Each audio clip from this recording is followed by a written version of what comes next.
Like, by the River Squared Mini building. Okay, yeah, the brick building, yeah, they did check it, yeah. It was searched early, and then TikTokers broke into it as well. And it's not the sort of place that, like, a standard dog walker can't really get in there. Like, the locals know the building, and it was boarded off. But, yeah, we could, you know, it could be more carefully investigated.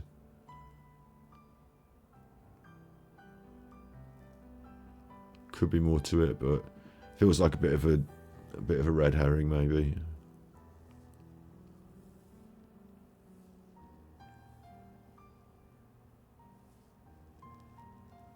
I just had this feeling that went underground to the church. Well, like a passage, secret passage.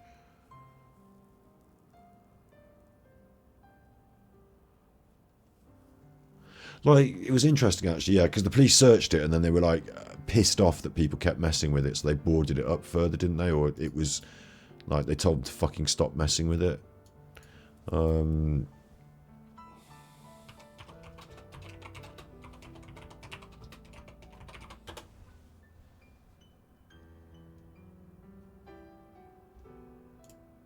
But this is a walk that... Doody doody.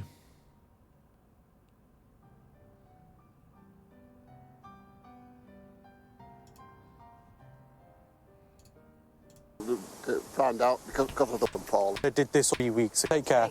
You know, someone who... So he obviously does that walk about the same time every day, doesn't he? Yeah.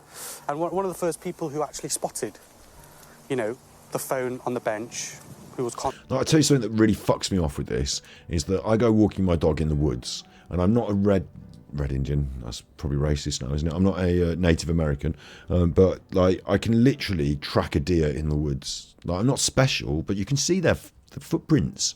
Like, if you're walking on the path and it's muddy and you see a little deer's footprints, and like what I can say that I look for is the amount of moisture that's collected in the footprint, the depth of the footprint. Well, obviously it's depending on how soft the ground is and how heavy the deer is, but you can tell how heavy the deer is by the size and like if it's a small footprint, it's a smaller deer, isn't it? So there's the bigness, like the size of the footprint, and then you've got like the two toes going, so the back legs kick off and push, so you get more physical pressure gone on the back legs than the front legs, so you can see which ones are the back legs and the front legs, and you can see where they've pushed into the ground. And if it's wet but like this, like not raining, you'll know that if it's been pushed into the ground, it will create a little bit of a like little puddle in there. But if it's had chance to dry out, then that's not a fresh footprint because it's had chance to dry out. But a fresh footprint will be like wet inside there as well, and like you'll see whether other things have walked over and through, and these footprints have been walked over and through, or whether they are laid on top of whatever else is on the... Like, if you just spend some time looking, once you've seen one footprint and you're like, there's a deer footprint, like there's a deer print, once you've seen one, you can just stand still and just take your time. And obviously your dog runs through it and messes about, but you can stand and you can use that because you can look at your dog's footprints and say, they've just run through that, so I can see how they've made a print. Stand still and just take your time, and then you'll think, okay, it's going in that direction. And usually when you do that, you'll see there's actually, because deer and animals like that tend to run in runs, they call them, like rabbit runs and stuff. So you'll look in that direction and you'll see where the deer has gone. Like you'll be able to just feel where that deer has gone, unless it's been randomly startled and it's just ran off in general, be able to tell. And you think, okay, it's been here about within the last hour. It's gone in that direction at an approximate pace of a normal canter, because it's not, you know, you can see the distance between their footprints, so you can start to head off. And little things like a broken stick, or like, you're not going to see the footprints all the way, but you might change direction and stuff, but you can literally track animals with a sense of just calmness. And like, I do it with my dogs. I like looking at the deer and I like seeing if we can find a deer, Mr. Deer on the walk. So yeah, like, anyway, the point is that, not being Crocodile Dundee here, but on the day she went missing, I know a lot of people walked around and stuff, but you would hope that the first fucking police on the scene would just have said, hang on everyone, nobody touch anything else. Let's just give us 10 minutes here to have a real good look. Can we even see a footprint? Like, you've all been walking, like the people by the bench that, you know, that you've all been here. How big's your foot? How big's your foot? There's your footprint. There's your footprint. All right, now I've got, is there any footprint here that isn't yours? Like, is Nicola's footprint here even? Can I just do, because there should at least be one footprint that's Nicola's. And I know it doesn't help anything. I know they totally fucked it by not taping it off, you're right, yeah. And the dogs, did they use dogs to track her? It said in the Daily Mail that they had drones, dogs and helicopters. But they don't, search dogs they describe them as. They don't describe exactly what kind of specialisation they have, but they had search dogs in the first 2 days. But yeah, it annoys me that there's no sort of attempt to even assess the surface of the ground and to see if there's any clues that can be gleaned from that, and that no one did that, and that I feel like even as an amateur hour, give me literally an hour, and I would say I'll find at least one clue on that riverbank of something relating to Nicola, whether it be footprints leading to where the dog lead was left, or slide marks, or anything like. But they said as well, the reason they don't think that people don't think like the police were keen to point this out early doors. They didn't think there was third party, like, because Eddie said that there'd been a row and she'd been pushed in. The police said no, they didn't think there's been third party problems because there was no signs of a struggle, i.e. slip footprints and, you know, stamping in the mud. So they didn't see those signs on the ground.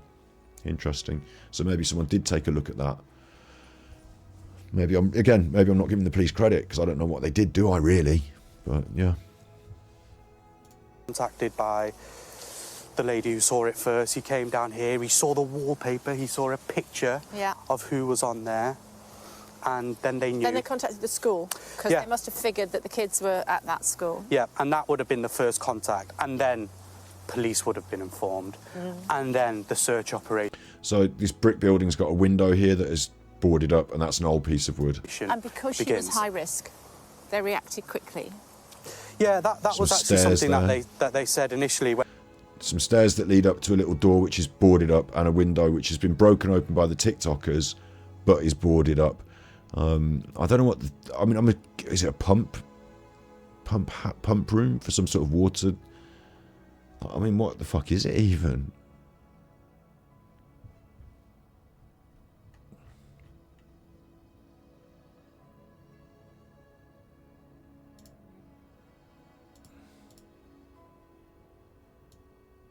What is it even? You're right. Jess brought this up, didn't you? You're right. This was written off early by the police and sort of said, please, can you stop breaking into it? And then that was that. But, like, some people did care about it a bit more and others cared. But, like, it kind of, in the big scheme of things, has not been fully explained, maybe. Like, number one, what the fuck is it? Has it got a window on the other side? I've never seen a side, the other side of it. Maybe I'll find that in this broadcast from Sky News, but maybe I won't. The window's broken, the wood's broken by TikTokers who went up there and tried to look inside. And the police assured us that it was searched, i.e. they must have come and taken the boarding off the door and gone in. But for a human being to utilise it in the death of Nicola Bulley, or for it to be part of the death of Nicola Bulley, pump house, says Robin Hood. You see, I've heard the phrase pump house, and I would have, if you'd asked me, because I'm the sort of person that gives you an answer. Like if we were walking the dog and my sister said, "What's that building?" I'd say a pump house, and then we'd carry on walking the dog, and she'd accept my answer because like I sound like I know what I'm talking about, and I'd think, I hope she doesn't ask me what a pump house is, because now I'm gonna have to give her an answer for that as well. But I give people answers that I think are right. Like, I'm 90% sure, and then I just leave it. But on the internet, I can't do that, so I've got to admit here that I don't know what a pump house is. So whilst I would have said that's a pump house, I wouldn't know what a pump house is and what it does. But my guess is it's something to do with flooding, and that maybe if the river floods, they use it to sort of pump out the drains or some shit. Like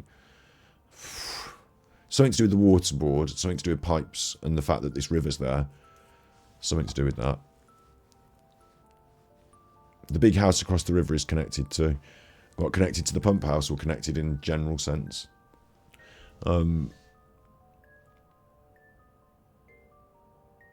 Something, I'll tell you what, something that people rule out a lot, or not rule out, haven't ruled in enough, in my opinion, is that this sighting the day before of the fishing people the fisher. You know, they said there's the people that were the sighting of the fishermen or whatever. 2 people that look, but they didn't have rods, and the divers and all the people who were diving and all those people, they looked like fishermen without rods. And if Peter Folding's men were there the day before, they would look like fishermen without rods, and they could go across this river and into that house and back anytime, just in and out of the river, can't they? Because they've got all that kit on, and like they go in and out of the river, and it's quite shallow. So, but yeah, big up Sandy. How are you doing? Did you have a good time? Was it Andy? Was that a real dead body that you were looking at? Was that a real dead body? I couldn't get my head around that. I was like, is that a real dead body? You took a photo of it during the half time. Was it a real dead body? Have you had a nice time? I hope you had a nice time. What's going on with this little house?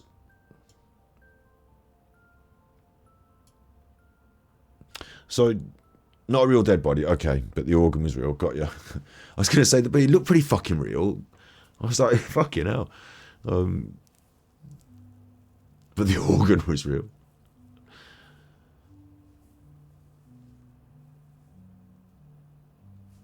This sound's got a lot of body to it. Well, it's an organ.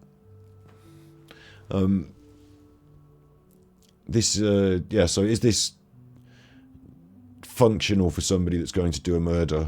Like, does it help, or does it give us any... Like, I think there's less... Like, in a place like... where are we? St. Michael's on Wire. In a place like St. Michael's, you're not getting some tramp living in this little house, like, you know, sleeping there for the night and then doing a murder in the morning. And if it's boarded off, it's a tools job. Like, you need... Like, the TikTokers have prized away some wood, but you need some tools. Like, if it's properly nailed up. So I don't know how it helps. Like, and whether Nicola could have been put in there, no, because it would have been searched. Like, it's not a safe place to stash her, because like the minute people start searching, they're going to go, could she be in there?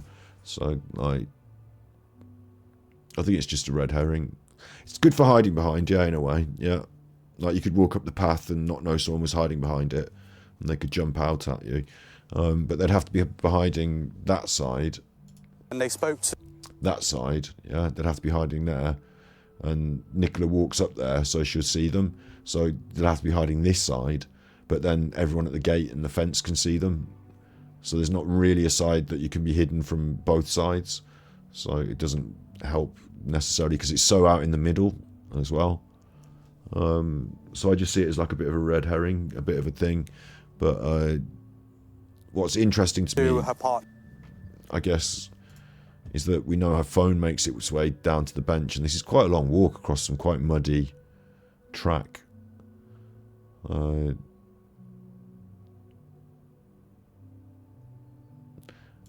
Paul. I haven't watched all this, actually. She looked like on that morning. Grainy images, but we want to share these so people can... I actually should watch this walk around. It's quite a good idea that they did this walk around. YouTubers were doing it too, weren't they? But they're bad. So...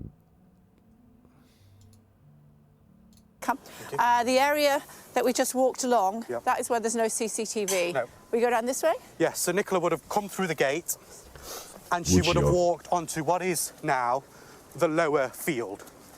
Just a big open space. I can imagine... What you would, even now, what you wouldn't give for them to just get you some really nice photographs of the ground in those areas, just so you can look at the footprints. It's not been confirmed, but I can imagine police... are suggesting that Nicola would have taken Willow off the lead here. Yeah, of course. And let her roam about. Yeah. You're a dog walker, you know, yeah, that's what would and then he'd have been off. Happen. She'd have been off, I keep saying here.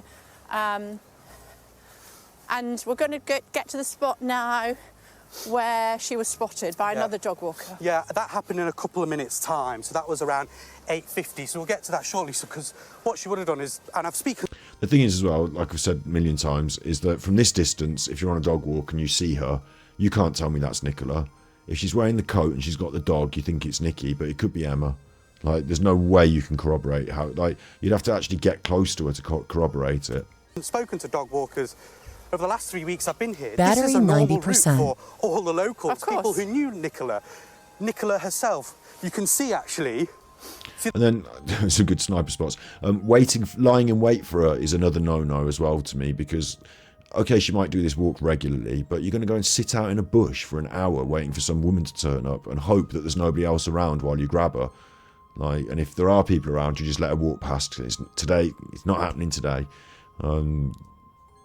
If it's like an opportunist that grabs her for some reason, like, or someone that grabs her during this process, then I think it's an opportunist who sees her, like, you know, oh, there's no one about and no one's seen me come in here, right, I can grab her.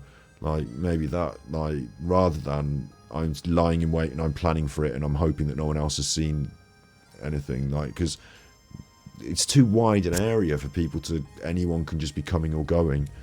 But my first thought, like my theory that I liked in the first place was you come down here with the phone and the dog, you drop the phone and the dog, like you walk it, you leave the phone and the dog and you fuck off, and it looks like Nicola's done the walk, and then where's she gone? Like, you can do that for sure. My plan like that works. You could sort of take off your coat or hood, and you become somebody else as you leave, and like you're gone, sort of thing, haven't you? The path worn there, path, yeah. It's a worn path. People do this on the regular. It's not a worn path. Where they're called desire lines. She would have brought Willow as normal that morning. So what's striking me at the moment is that she had quite a lick on. So, she wasn't sauntering. She wasn't like alone with her thoughts. She was properly moving. Yeah, but I think there is also, given... That makes me wonder if she was being chased as well. I always wonder if she was being chased. Everything that's come out over the last few days, Kay, her family and her friends, and I think people in general who are watching this will be thinking, what were Nicola's thoughts that Friday morning? How was she feeling? What was going through her mind?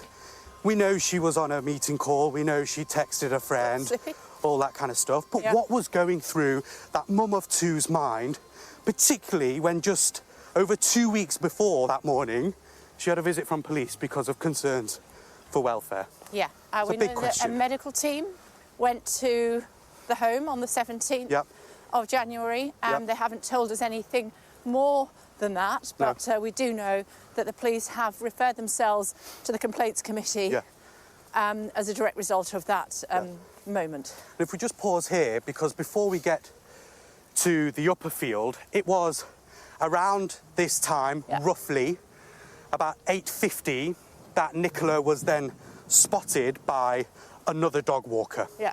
Someone who knew her, walking around the lower field with their dog as well. The two dogs actually interacted before the other dog walker went off and took the river path which we've just come down. So are we to assume they cross paths here? And again, like, you don't have to get that close. Your dogs can interact. You can just have your coat up to here, your hat down, wave and a walk past. Robin Hood says she was angry to be putting that pace on. She might have wanted to finish... Well, it's weird. I was going to say she might have wanted to finish the walk quick and get off, but then, she ends up sitting on the bench apparently, doesn't she? But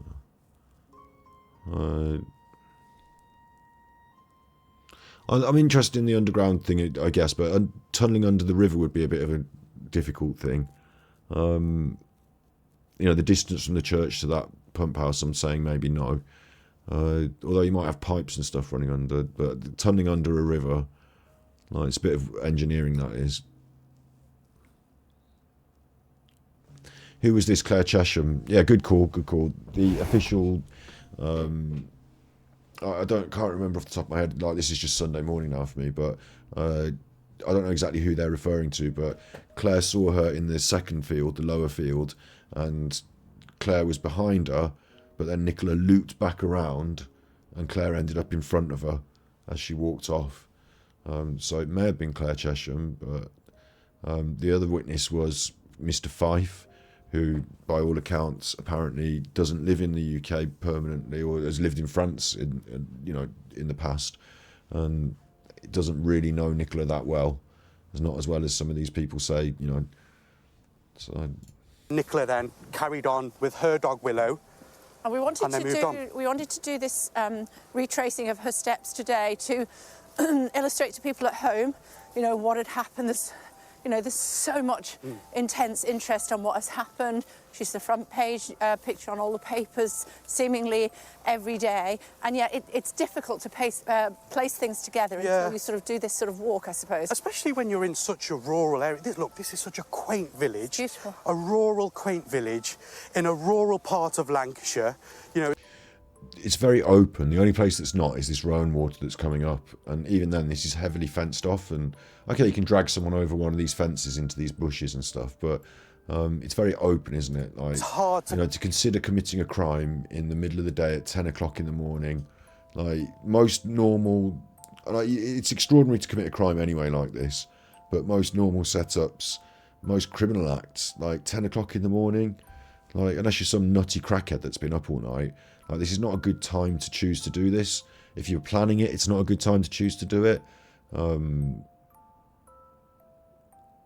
Like, more chance of witnesses being about, she's a creature of habit and routine and all that, I get it, and like, this is a chance to do it, but more chances of other people being about, more chances of witnesses being about, busy school time, you're going to have loads more people on the roads and roundabouts, like, you're more likely to be seen entering, leaving, whatever, unless the perpetrator, that's not on their mind. And somehow, like, you know, Rowan water, for example, you know, unless they just creep out from Rowan water and creep back in, they're not seen by anyone.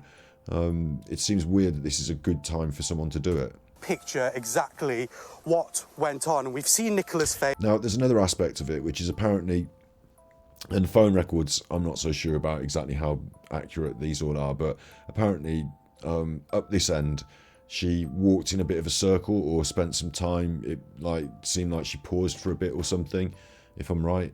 Or like went back round in this circle, like Claire Chesham says, like looped back round again for a second time. And to me it feels like she's sort of idling, like maybe she's writing an email or something, or doing a texty, and she's just like, you know, not finished walking yet, so she's still in this, like, almost like paused for a moment during the walk. So I'm saying, like, maybe she was doing the secret work meeting texties, or could somebody, you know, in this area of Rowan water have like spooked her in some way? Maybe she wanted to walk back, but she saw someone in her way and she thought, oh, I don't like this, I might walk back the other way. And like, when she walked back the other way, she saw another person here and thought, I don't like this, and then she's being chased by Peter Falding's men. You know, but what is the story behind Nicola Bulley? What happened to her in that 10-minute window? And that's what, hopefully we can paint an image of what led up to that point. This is the upper field. Yes, so now we're heading into the upper field. So she obviously had an interaction with the dog walker in the lower field. Mr. And then she moved here to the upper field. It actually just goes up this bank here, and then we get into the upper field, and that's where she had her Nicola mind usually walked. Yeah, she had her mind on work. Come on, because camera. we know that in a minute or two she would have messaged her boss. Yeah, and I think that's a really important piece. A bit muddy here. Yeah. It's a really important thing to notice, actually, that, you know, Nicola... Woo, that was a steep Be careful. Nicola was... messaged her boss. Mind on work, because we know that in a minute or two she would have messaged her boss. Yeah. She messaged her boss. Is that the email she's referring to? Or is messaged her boss? Like I was saying, you know, messaging on the Teams call. Because I wonder if after the event, Teams call messages are gone. Or if they're logged or stored, but, you know, her boss might have said, no, she was messaging me.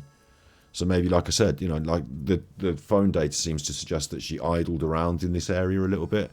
And it might be that she's walking, she's got the phone out, but if you're writing and texting, you've got your head down, maybe you stop wandering about in such a big, marchy sort of way and become a sort of wanderer, you know, idling around a bit more because you're doing texting on the phone.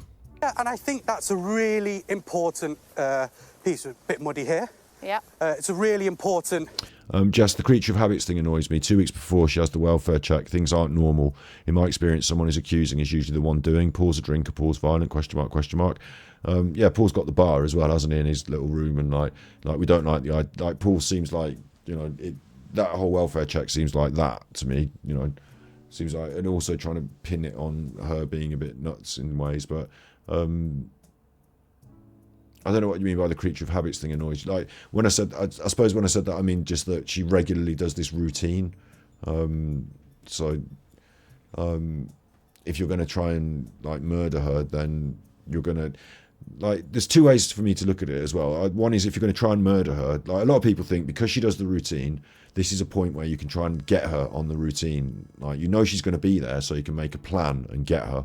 But another way of me looking at it is because she does this routine, if you murder her the night before or the day of, and she doesn't do this, the alarm bells are going to be raised because Nicola always takes the kids to school and she always takes the dogs for a walk and she's supposed to be on a work meeting, and like this buys you time while people think she's alive, and it, like, the phone on the bench might be a decoy, but this whole thing might be a decoy. Like, I've always thought that as well. Yeah, not you annoyed, me being, yeah, okay, no worries.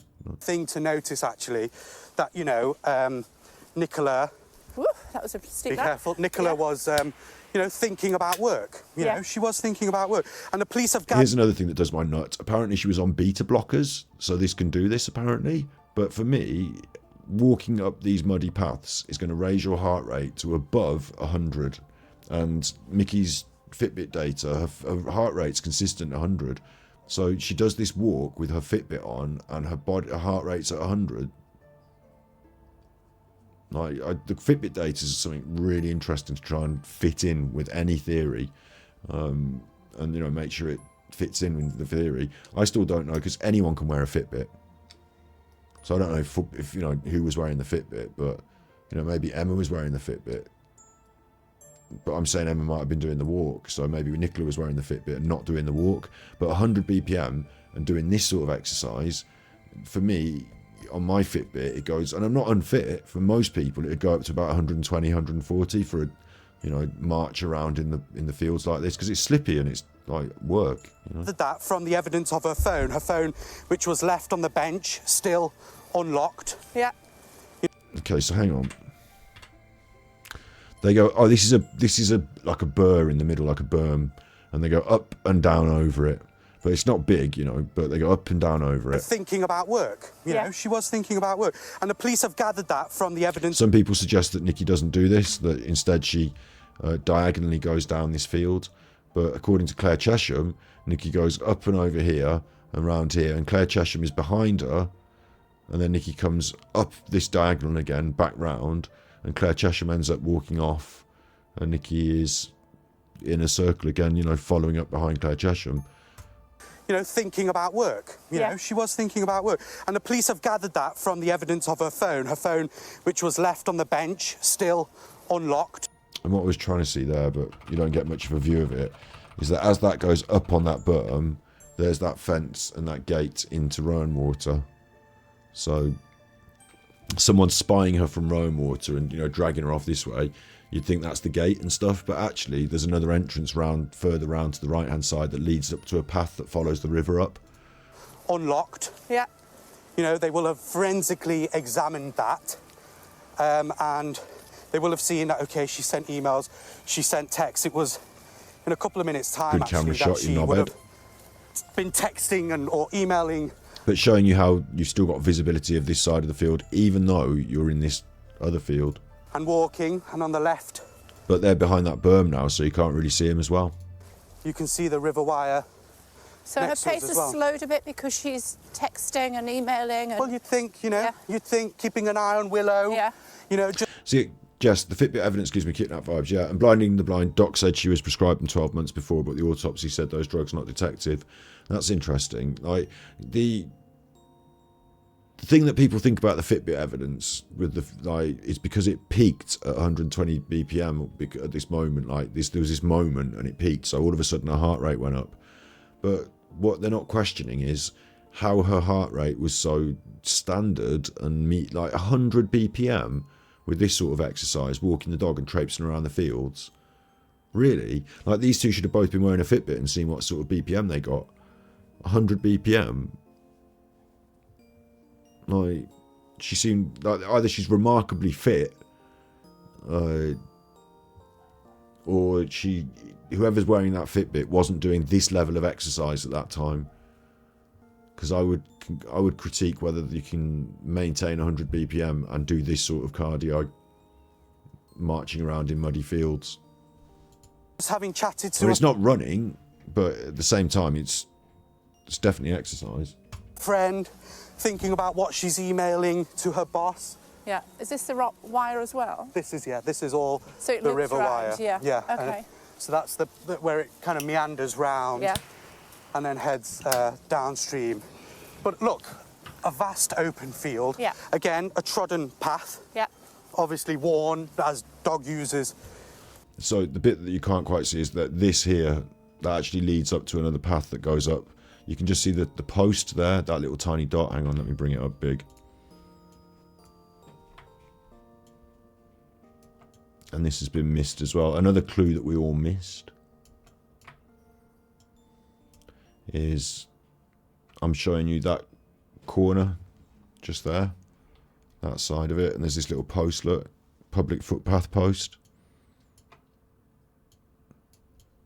So there's actually a path that goes up there, like, and follows the river.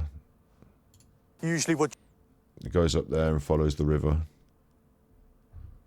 So you could sort of jump out on someone here and suddenly be behind them, and they wouldn't.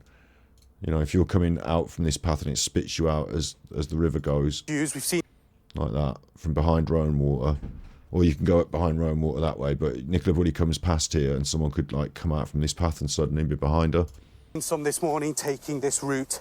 Yeah. As well, and So very shortly she would have just been finishing her email off, which goes. But you know, apparently Claire Chesham sees her do a loop here, doesn't she? Goes to her boss.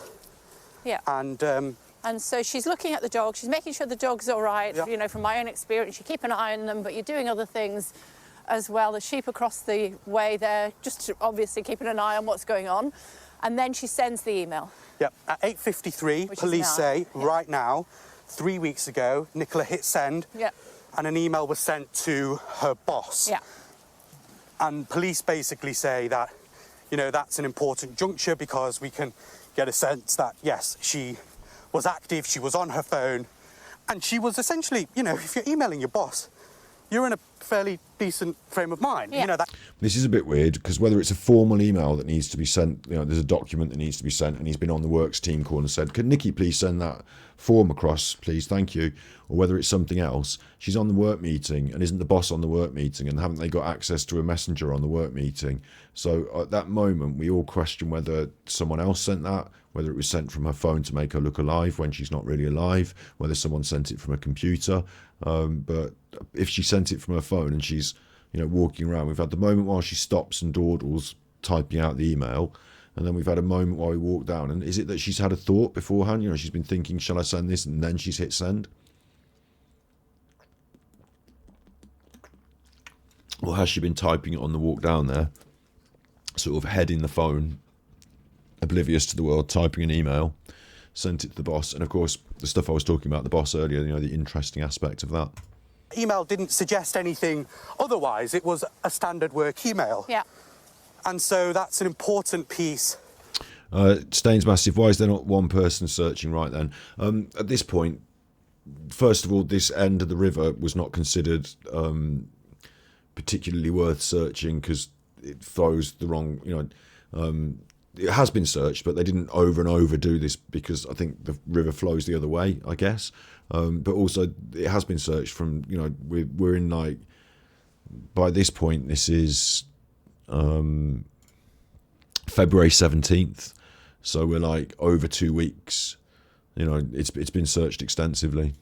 In this route. So but yeah, maybe there could still be people out having a look, but after a certain amount of time, like, I mean, how many, it's not a massive river, is it? So carried on here, you know, with Willow, email sent, maybe phone back in the pocket, maybe. Actually, one thing we have noticed, Kay, is Nicola, and friends have told us this, Nicola used to take so many photos when she was out walking. Right. And maybe phone back in the pocket, maybe not, because apparently she had it out in front of her. You know, her family shared photos with Willow of her to us. You know, so okay, many. here's a theory I have as well, which I wanted to explore, and here's a good way to explore it, is, let's say, for example, now someone comes at you, like, across this field, like, where can you go? Like, you start to run back up the path, but they can sort of head you off, can't they? You know, if someone, like, is coming this way towards you up this path, and you don't like them, and you think, who's this? And I don't like them. And, like, you know, or, like, suddenly you're trapped in this corner, and all you've got is behind you is the river, and someone's coming at you this way maybe, and like you're trapped. Like you could decide, like Nicola could have decided to jump in the river. So how does the phone get to the bench? How does the dog lead get to the bench? You know, that's the question there, isn't it? Or whether someone accosts her, grabs her phone off her, and she ends up in the river here, because the dog would then, like, she'd float down the river or swim down the river trying to escape, and whoever's accosting her might not want to jump in the river here, and the dog would sort of follow her down the river, like back to where the bench is, and then eventually she might not be able to get out of the bench and keep following down, and the dog might be stuck at the bench. Like, I don't know. Photos when she'd be out walking. That's a real outsider, that one, but... She'd have a Fitbit on, Although which would track her that steps. wasn't synced up, was it? No, that wasn't synced up, so police that said. would have been very useful for the police, but Got a lot to talk about with the syncing of the Fitbit as well. hadn't been synced up for a few days. Yeah, and now actually... she's thinking about doing a Teams call. Well, yeah, a Teams call would have started at around 9 o'clock. So So she sends the email. This is good because it's getting it really confirmed in my mind. She sends an email to her boss before the Teams call. That's interesting, isn't it? Because you're about to be on the Teams call with the team, so important to get that email in beforehand. 6 minutes' time, Yeah. So she's thinking about it. It's a work Teams call, and she's thinking, OK, I need to go on that call for 9 o'clock. It's a work meeting. Walking by the river with the dog. But at this point, I'm willing to accept, a world where that could have been Nicola walking in the field, yeah? Of course, my instinct says it's not, but could have been. And if it was, up to that point, I still feel like this could be not Nicola from here on out. Someone takes the phone to the bench. Someone logs onto the work meeting.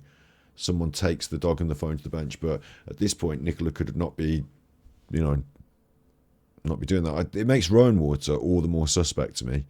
And the path from behind it, and the possibility that with that raised burr, and this being the furthest point away from the bench, and the slope down to the river at this point, maybe this is the entry point up this end. Like that, something rings in my mind there about that. Potentially taking photographs. I don't think she took any that day, did she? And bitterly cold as well. Remember, Nicola was well kind of padded up with her clothing. She had a full-length black kind of padded jacket on. She had wellies. Interesting, this tributary here leads into it. This is actually between two fields, but it shows that there's a possibility that you could...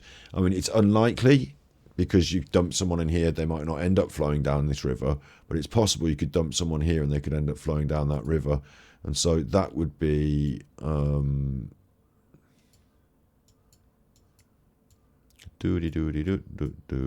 I?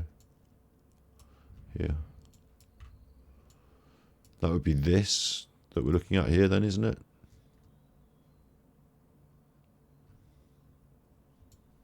You're not going to be dumping someone in over here and it's going to end up getting in there. Although the water would flow in there from these fields. I don't think a body's going to float all the way down here, is it? But it looked quite substantial, enough over here. Whether you can access that from over here, haul lane, park the car, haul a body across this field and dump it in over here. It's... yeah.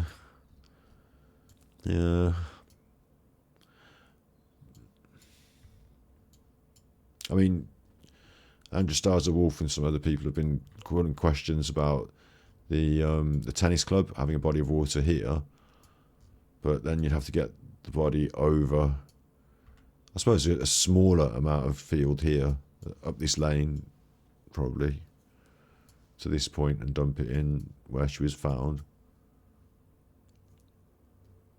The body, Nicola, rest in peace. Yeah, but it's interesting to see that tributary there being a bit bigger than I thought it was. We're doing this now. Supposed to be playing Mafia and we're doing this. Is what it is. She had socks, a hat, a scarf, and, she was well wrapped up because it was bitterly cold that morning and muddy.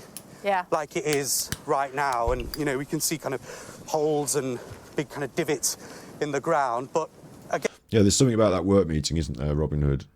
You think it's because Emma remembers answering the phone and thinks, well, this is a stroke of luck. Like, I can prove that she's alive.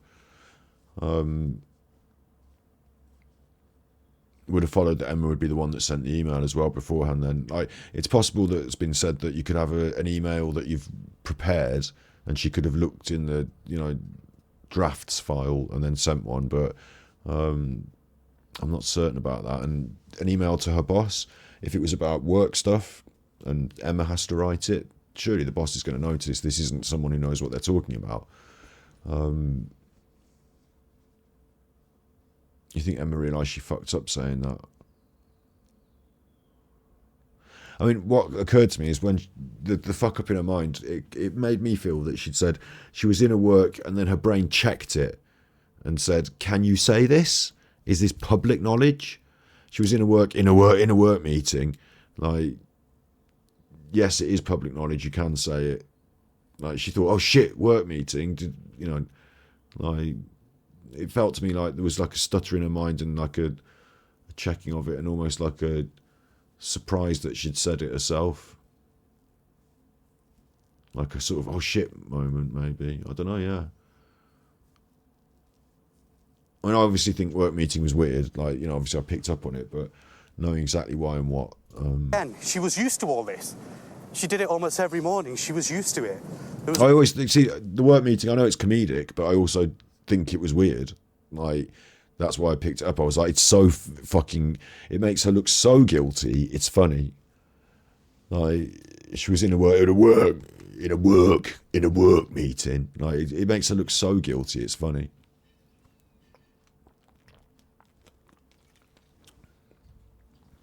But that's where today I've been questioning earlier on, like I said, about the boss and Nicola's, relationship with the boss, because maybe Emma, was then party to information that, maybe there's other information about this work meeting, and she's doing that because, she's in a work meeting, yeah, like a work meeting, yeah, no, yeah, right, yeah, she's in a work meeting, she's in one of those sex meetings, mate. Like, can you hear how I'm saying that? And it makes sense. Like, yeah, she's in a work meeting. Work meeting, one of those sex meetings, mate. Like, she says she's in a work meeting, but really she's doing, do you know what I mean? Like, when I'm saying it like that, it comes out like that as well. So I think Emma was scoffing at the work meeting as well, in a way, and that led me to think that Emma was not believing that it was a real work meeting.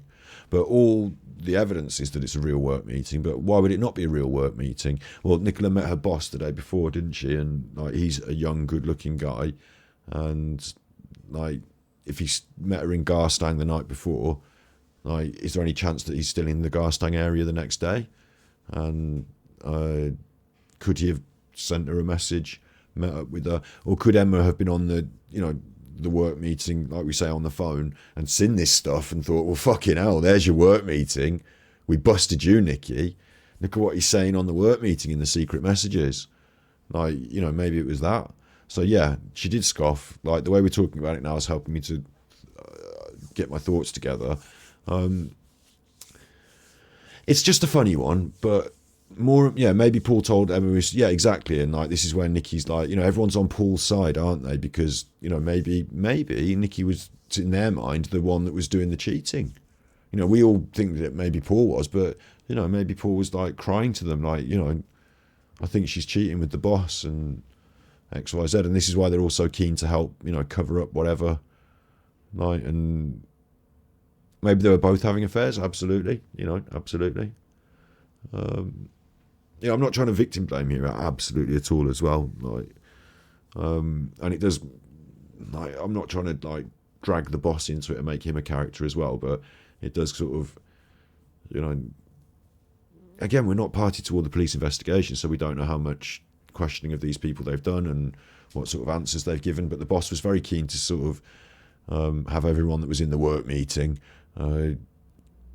put their testimony on account. He said early days, I'm not going to get it on the screen now, but just trust me on this, is that I've seen the early days, him saying I think he made a Facebook post that said something to the effect of, this is shocking for me to have to share this, but one of the people that works for me has gone missing, if anyone can help. And there was something in one of the media pieces about him saying words to the effect of, everyone in the call has been, is happy to work with the police,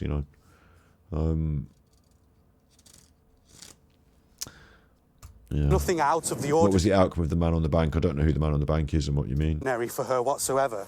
The last images we've seen of her are getting in the car, aren't they? It's a bit windy, forgive me. Hopefully you can still hear us. Getting in the car with the kids and the dog. Yeah. And that was from the security at home. Yeah, it was from the front camera at home. And actually, you know, it was released, it was handed to us by some of Nicola's friends, you know. So here's the problem is that they're not making a big point of this. This is now, Nicola is now, and like Claire Chesham has seen her, but Nicola walks round in a second circle apparently, and Claire Chesham ends up in front of her. Like, because Claire Chesham was behind her and ends up... Anyway, like, at some point here is when we lose sight of Nicola and the last witness sees her and everyone has left the field. And somewhere between here and the bench, something happens, yeah? They were like, look, this is what she looked like on that... Or nothing's really happened, it's a decoy and, you know, the Nicola walks the last bit, dumps the phone and fucks off. Morning. Grainy images, but we want to share these so people can jog their memories and get an understanding of where she was. The man in black, Peter Folding, reported as suspicious. Not really pertinent to what we're looking at here, but he has poo-pooed that now himself and said that it could have been an undercover policeman, so we can't show random pictures, so we're not going to talk about that anymore. Which makes you feel like it was an undercover policeman and Peter was just naive to it. Or he's just making more of it than, you know, it's Peter Folding chat. That's what that is. What she was doing, what she looked like.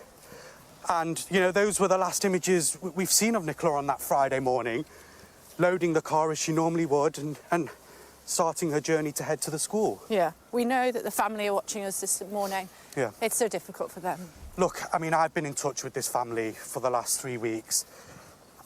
I interviewed them, you know, her sister Louise, her father Ernie, her mum Dot.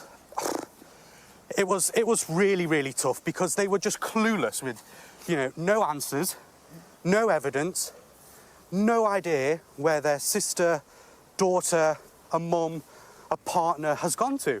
You know, I think the words that they used with me, Kay, was that feels like she's vanished into thin air. That's what they've said. And, you know, because there's that 10-minute window, which no one's got any clue what happened to her. That's this 10-minute window. You know, but they're not walking that second loop that basically... I mean, I'm going to have to really go over this at some point and really nail down what the truth is of this timeline of her walk. But I feel like Claire Chesham's evidence has her doing a second loop. But be incredibly strong over the last 3 weeks because this is a case that we've seen has taken so many twists and turns. It's had involvement from, you know, every Tom, Dick and Harry, you know, on social media, people trying to be involved in being armchair detectives. Such a shame that the family is so impacted by that, you know. Social media, it can be such a... These cunts, sorry for my language, but they're there, they've set up a gazebo at that end, and they're walking the last footsteps of Nicola Bulley with a camera crew running behind them, and because they've got Sky News slapped on them, and she's like special Sky News, they can poo-poo everyone else. But you're doing the exact worst work of the ghouls that... I mean, I'm happy you've done it and we can watch it and stuff, but I'm not out there poo-pooing people, am I? I can't believe that they're saying this. A poisonous place to be. I'm so social sorry that media's they are poison. impacted so badly. You're on social media. This is Sky News on YouTube. You are on social media. Down here it says follow us on Twitter, like us on Facebook, follow us on Instagram, follow us on TikTok. You're just jealous. Yeah, I mean, it's... you know, and they have been wonderful with us as well, you know, giving us information about Nicola and telling us exactly, you know, what kind of a woman she really was. But look, here, we're heading now on the path which essentially leads towards the bench. So if we maybe slow down here a bit, maybe we've been walking slightly quicker. So she would have been looking at, you know, she would have been doing things, what was the tip? Well, they weren't walking much quicker than they had done for the rest of it, were they? So somehow this part, apparently according to their timeline, they've got there a bit quick, so they need to slow down, which makes you think something was going on along this section that slowed Nicola, maybe. Teams call about? That starts in a couple of minutes, doesn't it? What was it about? So this was a Teams call that she would have then logged on to, a work Teams call. The police have actually said that she wasn't speaking, she was just listening. And actually what they said is that while she was walking, she had her phone out in front of her, listening. That was apparently quite normal for Nicola to do. The call would have been on speaker, there would have been other people talking. Her camera was off? Her camera was off. Okay. And it was just logged on for her to listen, essentially, to what was going on in the call. And that's a really important... She was in finance, wasn't she? Yeah, she was a mortgage advisor. And her dad had actually told us just a few days before she went missing, you know, he was so chuffed because she just, you know, signed off a deal. She was incredibly happy, you know, she was in good spirits. And had anybody seen her here? Or were the two sightings just the other... So just to show you the other side of the field just there, that she'd walked up and then walked round in a big loop, if you will. Yeah, so just up on this side, someone actually did spot Nicola, a witness... spotted Nicola with her dog Willow. They actually then, police spoke to that witness to get more information. They put out a picture of the witness. They got in touch with the witness. They spoke to them and they got some information from the witness just to piece together the timeline of what we're doing this morning. But, you know, this is a vast area. But as we know, eyewitness accounts, you know, you see someone on your dog walk and then I come to you a week later and ask, you know, they've gone missing and you need to tell me exactly what time you were there and all this business. Eyewitness accounts are not that reliable. As we can see, the lower field, the upper field, it's a normal move. She takes Willow all the way. Blinding the blind, I don't think Eddie got, if I'm honest, I don't think Eddie's got a heads up about anything. And I can't trust that a man in New Zealand knows any more about this than I do. But he seemed to like to allude to the fact that he had an inside line. But then once, like, he really made it sound like he was talking to Ernie behind the scenes. And then after a while, he said that he wasn't, and that was not what had happened, and he wasn't talking to Ernie behind the scenes. So I don't, you know, like, you know what I'm like. You know, I'm basically not about these other true crime channels, am I? Well, like, you know, as much as I like Eddie's theories and talking and the way he was going about it, like, I'm not here to sort of advocate for anyone else's nonsense, I guess. Like, so no, really, I don't. Like, I'm all about pics or it didn't happen, aren't I? I'm all about, you know, show me the proof and, like, you know, if he had got someone telling him something behind the scenes, he needs to tell us who is telling it him and where he's getting it from and what they're telling him, not alluding to it and making, you know, maybes and ifs. I mean, by the by anyway, but, you know, Eddie's doing nothing now on YouTube. He might come back, who knows, but I don't want to, like, completely throw him under the bus, but, you know, like, I like it if it's, like, straight up, not, like, you know, alluded to. That's what I've been doing today, is I've just been saying things straight up as I've been thinking at the moment, so I'm happier with this. And we can get all these ideas out and we can talk about them. Yeah. Round and her walk would have carried on. You know, I think River it would have been always one side or the other. Yeah, of exactly. And I think, look, you know, you walk with your dogs. She would have taken it nice and easy. She just dropped the kids off to I mean, school. the banks are steep here. It has to be. There's no fucking way from where you are standing. If you topple over and go for a roll, you're still not ending up in the river. Said, and they would have been slippy, but it, you know, you would have thought most people would be able to get out of that unless there was some way where they were injured and couldn't. Yeah, I mean, look, there are a whole different number of questions. If the police's main hypothesis is true, Kay, that Nicola ended up in the water, the big question is why and how did she essentially end up in the water? And this is another thing in the I for Peter folding, is that the police wanted her to be in that water, yeah? Because they said it was their main hypothesis.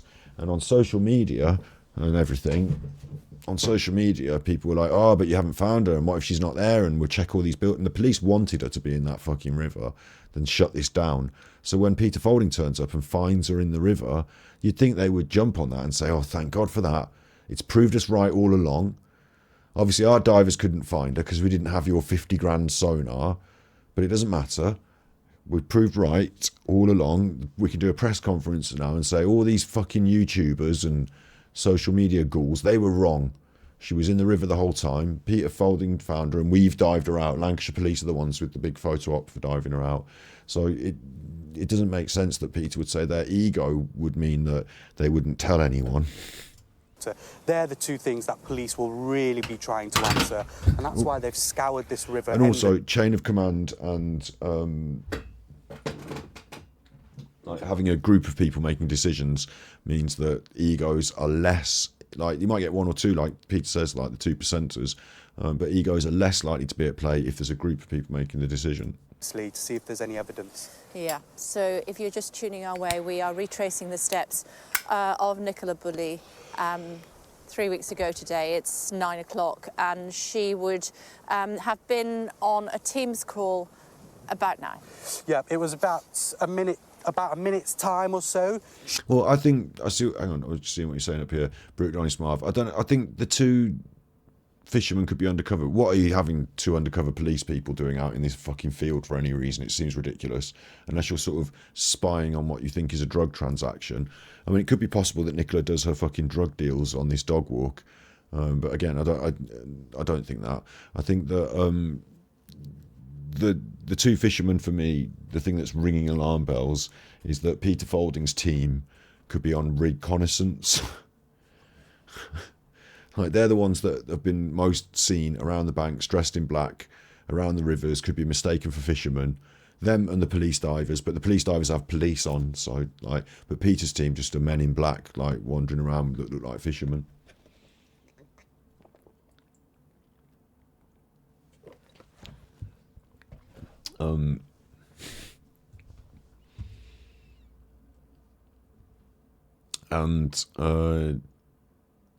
Yeah, the so sure thing about being in the water is, for the police, they've got, from what they can understand in these early stages, they've got reasonable evidence to suggest that Nicola went on the morning run given to them by Paul Ansell.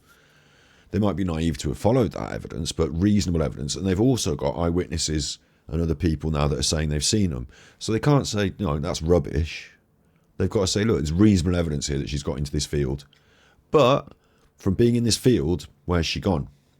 Now, she could have left by one of these entrances or exits, but we've got some CCTV from there. Not loads and not great CCTV, but no one on a dash cam, no one's seen her on the CCTV. We've got trouble placing her after she's come into this field. So she might have gone down a hole in the field, or she might have gone up in the sky, or she could have gone in the river. But like in the field and these, surrounding area, what hazards are there? It's the river. It's the main one. So that's why they're like, if you were like working out a probability, you'd have to put the river quite high up on the probability list. But as we've seen from this very early news report, whilst the major search operation was put into action and the river was the focus of that, a team of detectives that also keep investigating the circumstances surrounding her disappearance, keeping an open mind about where Miss Bulley might be, and following a number of lines of inquiry. So initially, on the first couple of days, they weren't dead certain she was in the river. And it's only after a period of time, once they followed up those lines of inquiry, and that's the CCTV, asking for people to come forward, further CCTV, and it's only after a week and a bit that when that is fruitless, they're more sure, and they're even more certain now, because if anyone has dash cam, look, can anyone get in touch? Since she doesn't turn up on any dash cam, since she doesn't turn up in any CCTV, they become more and more interested in saying she's probably got in the river. I think that's the way that went, really. Yeah. But it's interesting to note that whilst we have this perception of the Lancashire Police that they said, she's in the river, let's all go home, she'll float up sometime, what they actually did was they initially kept a much more open mind and were vocal about it in the press, I guess, without not writing them off. Actually, I haven't got the background music on for ages. Why have I paused the background music? She logged into that Teams call. I imagine the meeting started at 9 o'clock. Nicola logged in about 1 minute past 9. Yeah. Well, that's taking ages, isn't it? Look, 8:53. I'm thinking she did walk that second loop, because she hasn't even logged into the Teams call yet, and they're nearly at the bench. held the Still phone on this out of her. path? Yeah. She was just walking along this upper field here. Yeah. She would have held the phone out in front of her. And this doesn't make sense, because if it's 8:50, I'm glad I'm watching this now. If it's 8:53, I mean, we'd have to check this against the inquest, and I'd have to watch it again with the inquest timeline and again with another timeline. And I like this now, actually. I'm glad they did it, even though I hate the fact they poo-pooed the social media for not being allowed to do it, and they set up a gazebo. She's supposed to have logged onto the Teams call and had the phone out in front of her, and we all assume she's got the phone out in front of her because she's on the Teams call. There's no information to suggest that she's on any other call. So why has she got the phone out in front of her? Like writing an email, yeah? I'm going to say she might be on an app reading like a news or something, or watching a YouTube. 9 a.m. underneath. Pick up Star Rays, yeah. You're right. It's 9 a.m. It's not 8:53 a.m. You're right. Hang on. Sorry, police said. And the phone out of her, logged in about 1 minute past 9. Yeah. Okay, so this is when... You're right. I got that wrong. Good. Thanks for correcting me. 9 is underneath, and it's 8:53 in there because it's just lagging behind on the information. She sent the email at 8:53, and at 9 she logs on, and it's now 1 minute past 9, and she's logging on as she walks down this path. But it still means people have seen her with her phone out, and we're to assume she's got a phone out in front of her because she's sending an email, not because she's on a Teams call. And I always thought, she's on a Teams call, she's walking around, she's got the phone out in front of her, it all makes sense. But she's not on a Teams call until right near the bench. Like, and if she logs on at 9:01, like, does the phone ping and say, hey, Teams call, alert, do you want to join? Or do you have to know the Teams call is happening and log into the Teams call and, like, you know, follow the link that's in the message to get there? Do you know what I mean? Does a Teams call just alert you as a notification on your phone, and then you can say join? I think that's the way it works, isn't it? So, like, maybe whoever's got the phone, it suddenly goes off in their hand and they have to wait for a minute and think. Because 9:01, if you've got the phone in... this is a bit silly, but if the team call goes off at 9 o'clock, I mean, maybe it starts at 9:01, but if it goes off at 9 o'clock and you've got your phone in your hand, and then you wait a minute and think, should I log on to this or not? There's time elapse there. You log on at 9:01. But if you're walking with the phone in your hand and expecting the Teams call and it goes off at 9 o'clock, you press join, bang. Like, there's no minutes pause while you, like, watch it ring and think, shit, should I answer this? Like, you know, it's the Teams call. You're ready for it. You log straight on. So that 1 minute is important to know whether she logged on at 1 minute, or whether the Teams call started at 1 minute and then she logged on. You know, knowing if the Teams call started at 9 prompt and she logged on at 9:01 is actually quite a big piece of information. She would have held the phone out of her. Yeah. She was just walking along this upper field here. Yeah. Brian says, I sometimes join a minute late because it auto mutes your mic. And she'd get an alert unless it's turned off. So I'm saying she's going to get an alert, and the minute late, it auto mutes your mic. Like, her mic remained on mute, didn't it? Everything remained on mute for her. Like, she never opened her screen or anything like that. Like, yeah, Emma made the decision to answer. What a spot of luck, work meeting.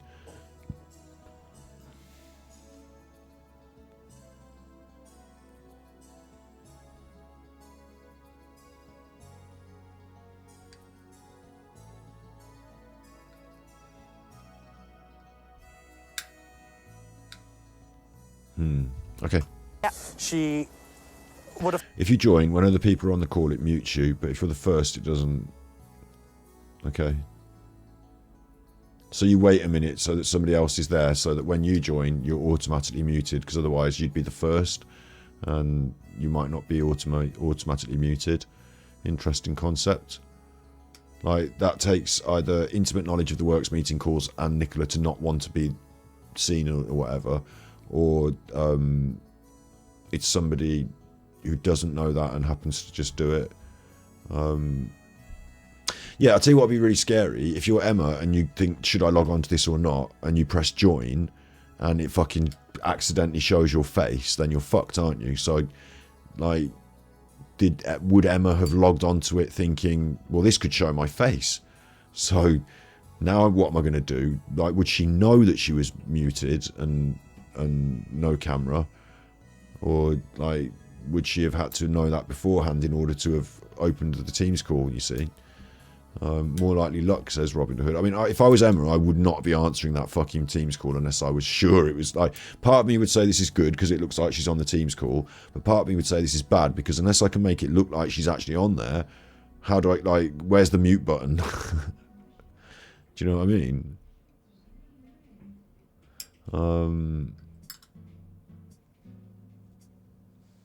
Yeah, different ideas and different questions coming up here about this works call that I'm going to have to think more deeply about.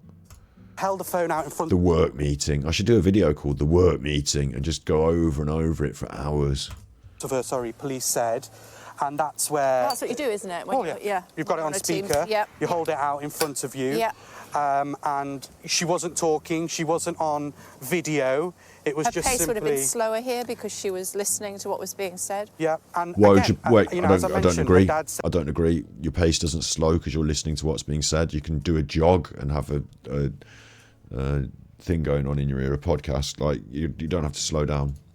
In relation to work, she was in good spirits. She just, as a mortgage advisor, had just got a deal through, so she was happy about that. And, you know, she sent an email to her boss. And it's interesting, if her pace does slow here, is that because Nicola walks faster than Emma? You know, just generally. And so whoever's got the phone now is walking slower than Nicola normally would walk. Or another problem with it is you'd think you'd want to get that fucking phone down to that bench as quick as fucking possible because you're nearly there now. And if you can just put that phone down on that bench and fuck off, then you're done. So, like, you think you might even speed up, but maybe you're tired from the big walk. Slowing down is an interesting aspect of it. You know, again, is it Nicola slowing down? Is it Nicola... is she wary of where she's approaching? Is there, you know, a reason for her to slow down? Or is it, as she said, just simply she's listening to the call? There's lots of questions coming up. Like, little things like that are actually big things in a way, aren't they? That morning, around 8 minutes prior to that, and you know, she was in good spirits. It would seem at the time, but the big question is that what was going through her mind? You know, what was Nicola feeling that morning? We know she had struggles with alcohol, as police have revealed. We know, you know, she was struggling with the menopause, and we know that 17 days prior to her going missing, police had gone to her home after reports for concern, and we know that 17 days... Says that cabin from the other side. It's got 2 windows on the other side as well, but no doors. And theoretically, someone could be hiding behind it, I guess. But like I say, if you're hiding behind it and you're waiting, then someone might see you from the bench end.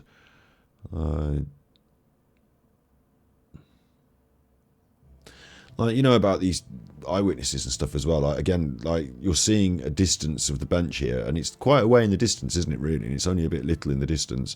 Like, it's not easy to see people from a distance in the fields, maybe. You know, I've been saying all along that, like, if you've asked me to go out and murder somebody, and I thought it was a good idea, like, right now, it's like 1 o'clock in the afternoon in the UK. Like, probably a lot less busy than it would have been because it's Sunday. Probably a lot less busy than it would have been on a Friday school day at 9 o'clock, yeah? And I'm thinking, I go out now and I go and, like, grab someone in a field and murder. I'm going to get caught. Someone's going to see me. Like, it seems like a ludicrous plan, doesn't it? Like, to have planned it, you would think you'd have to be very quick and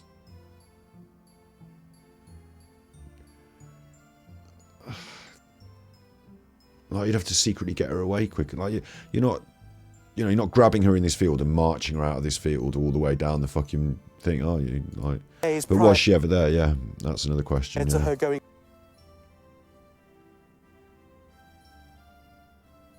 Like, the idea as well that someone could have got her before she entered the field and then just dropped the phone and the dog and then fucked off. Like, the phone records show going on all the way around the dog walk, and the eyewitnesses say that she was in the field going on the dog walk, but the eyewitnesses can't, for me, say I was up close to her face and can really see it was her. Someone with a coat and a hat and a dog like hers, you could say it was her. Missing, police had gone to a home. But looking back that way, this curvature down here, where is the, this is Rowan Water, and then down there is that other. You can just see I think the top of the post that says public footpath. So over this way and down this way, that berm that goes over the top, you kind of are much more out of sight there. That's the much more vulnerable position on the walk, that final corner over there. And I remember the very first episode I did, Nicola Bulley 15 Facts or whatever it was called, with Paul Ansell's an initial interview, and we looked at the map. I remember doing this for the first time, and I remember saying, well, this caravan park, you're going to want to search all these caravans, and what are these pods down this end? Because if you would, if you're going to grab someone and stash them in a pod while they walked past up here, but we've since learned, walk, we've just been watching it, but it's down this corner here. That's that fence that comes down, and up here, although it doesn't look much here, there's actually a path. Look, see this here? Like, this is Rowan Water with the road where the cars can be parked, but this that's next to it is a public footpath down by the river, this bit here. And I believe on one of the searches for Nicola, someone came up here and looked. I say I believe, I know from Strava data in Mickey's blog that someone came up here and came down here to look. So they walked up the path and then down this road here. So like this area here, now you could grab Nicola and you could take her up this path away, and someone else could grab hold of her phone and take over the dog walk this way. Your question is, what's going on with the dog? Is the dog going to not follow Nicola, and what's going on there? But that's an intercept. That's a point where you could intercept her. And if you're doing this as a plan and all this business, and it's her routine and X, Y, Z, like this area, like the idea that, Penny's come across here, they've had a row at the bench and she's gone in here. Like, doing things at this area is very like for you as the perpetrator, it's very vulnerable, because not only can you be seen from different angles and places, like, I know this is an abandoned building, but essentially can be seen from across. There's an access point there. Someone could come up and walk up behind you and you wouldn't know it until you heard the clank of the gate. They'd be right up behind you. If you're in this area here, like, people can walk. I know there's trees and stuff, but we've seen the walk path, the path walked on YouTube by different YouTubers. You can see through those trees over to this area. So this isn't exactly hidden. And you've got the caravan site here. So there's all houses up here, like screams can be heard. There's a lot of reasons why this is not the best site for conducting your crimes, even if Nicola sits on the bench or what have you. However, the furthest point on the walk, the furthest point away over here, this is probably your best bet. And now that we know that this line through the middle here is this raised berm, and that apparently Claire Chesham ends up in front of Nicola and Nicola's behind her. Like, is it possible that while she dawdles about in this area writing the email, or does she cut diagonally across in this way? So it's been suggested that Nicola doesn't walk this way over this bit and into here, that she cuts diagonally down and then maybe loops back on herself around this way, and that's how she gets behind Claire Chesham. So then that would suggest this part over here. But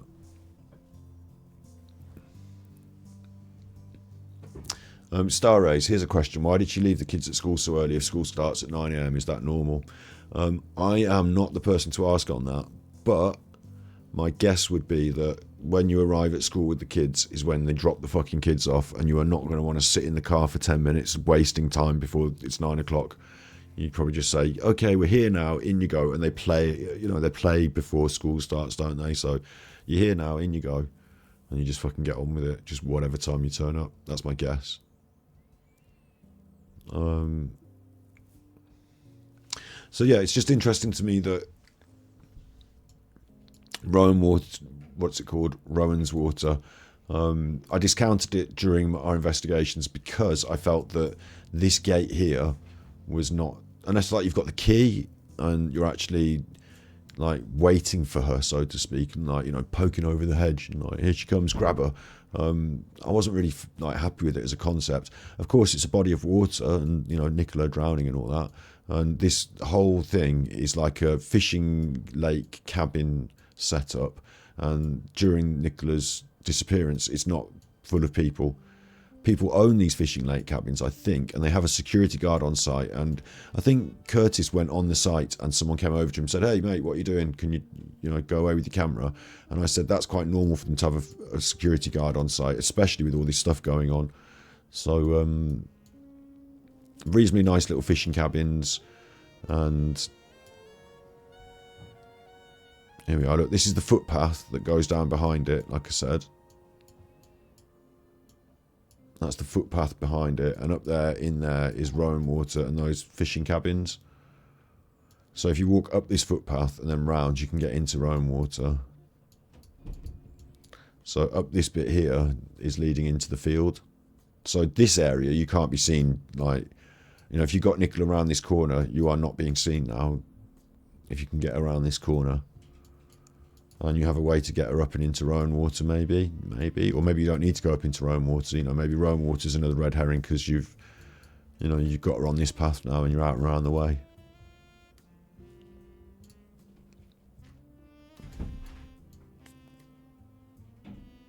But yeah, it's that exit point, and the CCTV, I think, was not operational, was it? So they were also, if you remember, the police were asking a lot about CCTV on Garstang Road, and people were saying, well, hang on, down here, XYZ, but maybe they also wanted CCTV up this end of the Garstang Road as well, to see about exit point from this.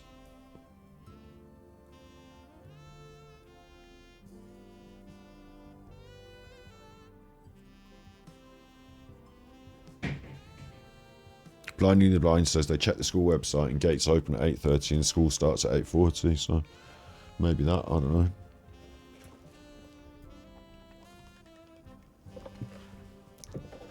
From what I can remember going to a village school myself, when we got there, we went in the little gate, and then if we were early, we just played in the playground.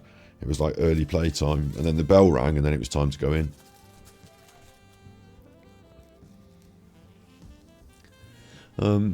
Yeah, let's go back and finish this video, because somehow we're doing this now instead of playing Mafia. After reports for concern for welfare, how much of a role Everything's is that focused play? on this river, though, isn't it? Everything. The kids are at school. They're safe. They're happy. They're well. The dog's with her. We've seen them all put in the car. But the police continue to focus on this river. Yeah, and it really has. It's interesting. She says we've seen them all put into the car. She must be referring to that CCTV, but we didn't get seeing them all put in the car, unless she's seen a different CCTV to us. We didn't see them all get put into the car. I don't know where that's come from. Has been the focal point of all of this, Kay. You know, from day one, you know, police had teams here searching around the riverbank, searching the area where she was last seen, and then every single day since, there's been so much focus. Who's that up behind them there? Look, who's that? Is that a man in black? Is he part of the film crew? He must be the other cameraman from the film crew that's getting the wide shots of them. But it's just weird, isn't it, to have a man in black in the back corner, because people are going to ask questions. Because it actually turned probably around towards the end of week 2, we noticed that police had actually told us they were focusing. Is he? I don't know. What's he doing now? Search down. He's bending over. He's bending over and picking something up. So we're talking, you know, a good few miles downstream. Comes out near Morecambe. Morecambe What's he even doing? Exactly. And actually, they were searching in the sea at one point. You know, there were boats out in the sea searching there and making... What the fuck?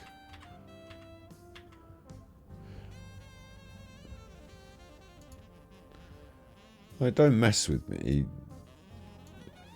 I don't know what to think about this as well, because it's mainstream media, isn't it? So people are going to say all sorts of business. But this guy, who is this? This is what's going on behind them. I assumed, and I'm wrong, because there's no camera, is there? Unless it's producer. I assumed that this was, they're getting those wide shots of them as they've been walking. So I assumed this was a camera person getting a wide shot. But it appears to be some, I mean, it might just be a TikToker. At the time, there were all sorts of people going around. It's someone walking up the berm in the middle, the diagonal berm. It might be a police person. Towards the end of week 2, we noticed that police had actually told us they were focusing their search down. Sorry about that. Week 2, we noticed that police had actually told us they were focusing their search downstream. So we're talking, you know, a good few miles down. They got a little bag on their back. Like some sort of shoulder bag on their back. Comes out near Morecambe. Morecambe Bay, yeah, exactly. And actually, they were... And what the fuck are they doing? Searching in the sea at one point. You know, there were boats out in the sea searching there and making their way upstream to just catch any evidence. You know, what would have been quite interesting is that they were actually searching a lot of... If the Sky camera person could just calm the fuck down. They've turned around now. They're going to go back the other way, look. The police were actually searching a lot of the banks, because if Nicola had been in the... And they've gone out of shot now. But that was a weird one, wasn't it? Water, could have been likely she could have been caught somewhere. You know, there could have been a piece of clothing that could have been caught onto a branch, perhaps, on the bank. And so that's been also... They're back. They're back. Man in Black spotted. Do you know what? If I was a different kind of YouTuber, I could do a video here called Man in Black spotted in Sky News. Important breakthrough. I'd call it important breakthrough. But we'll just call this, you know, Scotty Hottie reviews the Nicola Bulley Sky News thing.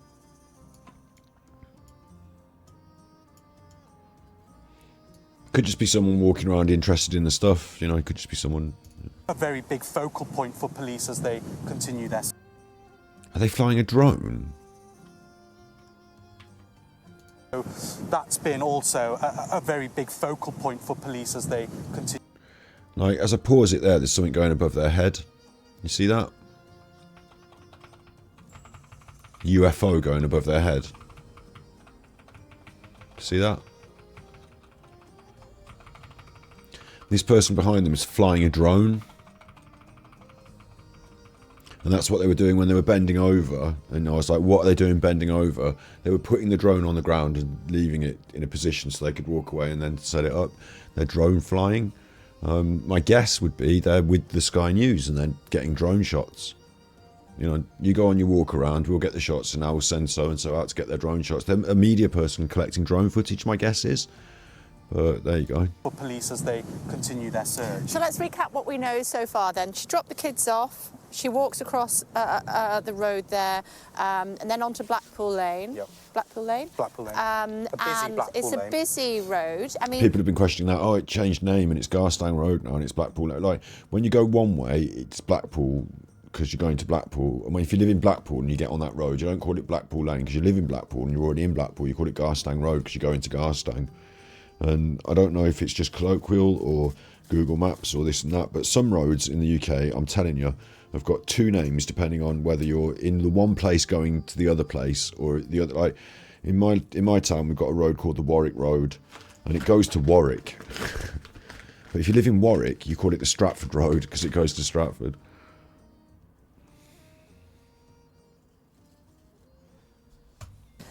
the pace that we were walking at, we're working on timings that we've been given of people. So she was walking really quickly until she got into the lower field. Yes. Then she starts to slow down. Yeah. And then she gets here. Yeah. And she must have stopped because, you know, well, there's still I think some more time. the place where she potentially stopped was actually on the lower field over here where she met another dog walker. Yeah. And they actually had a chat. The dogs had a bit of a play together. Mm. You know, someone that she knew as well. You're making more of that than you know. You know, you're saying that because the eyewitness said the dogs had an interaction. I saw her in the lower field. But you're making more of that than you know. It might not have been she stopped there for a chat. You know, it might have been that for whatever reason. I'm actually starting to think. Part of me is thinking that, you know, I believed for a long time that Nicola never left the house and it was just Emma all along. But I'm also starting to think there's a part of me that thinks Nicola could have left the house and been intercepted, and someone could have taken over, taking the phone down there and leaving the dog, and Nicola could have been taken away. I think that's an option.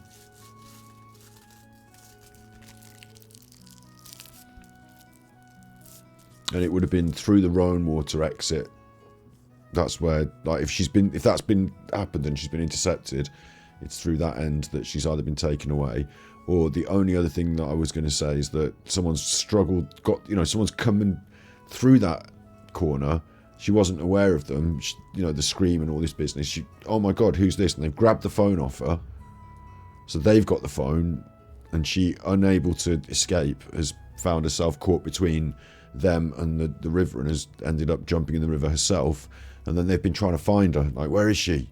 And they can't, and she's like, is she gone under? And they're like, fuck, and they've run up with the phone and left it on the bench and fucked off. And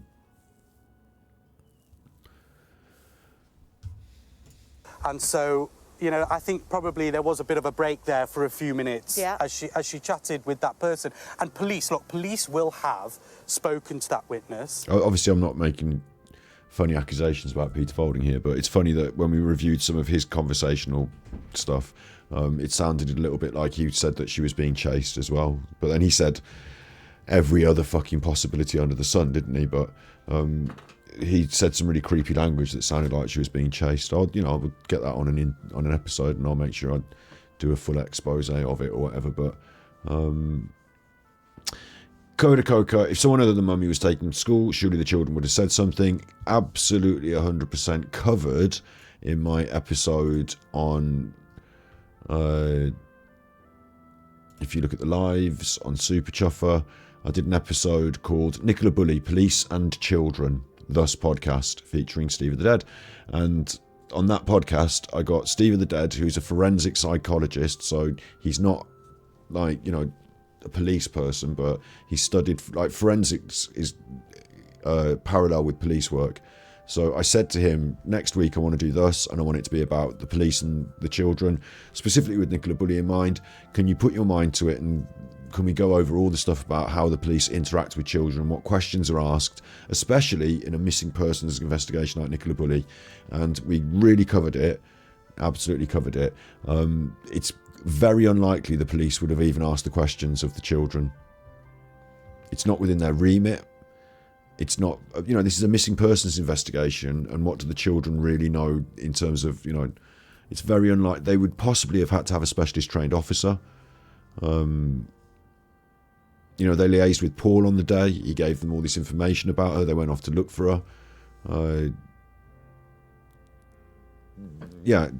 Questioning the kids and having them on record as being that's never been forwarded as a part of the investigation.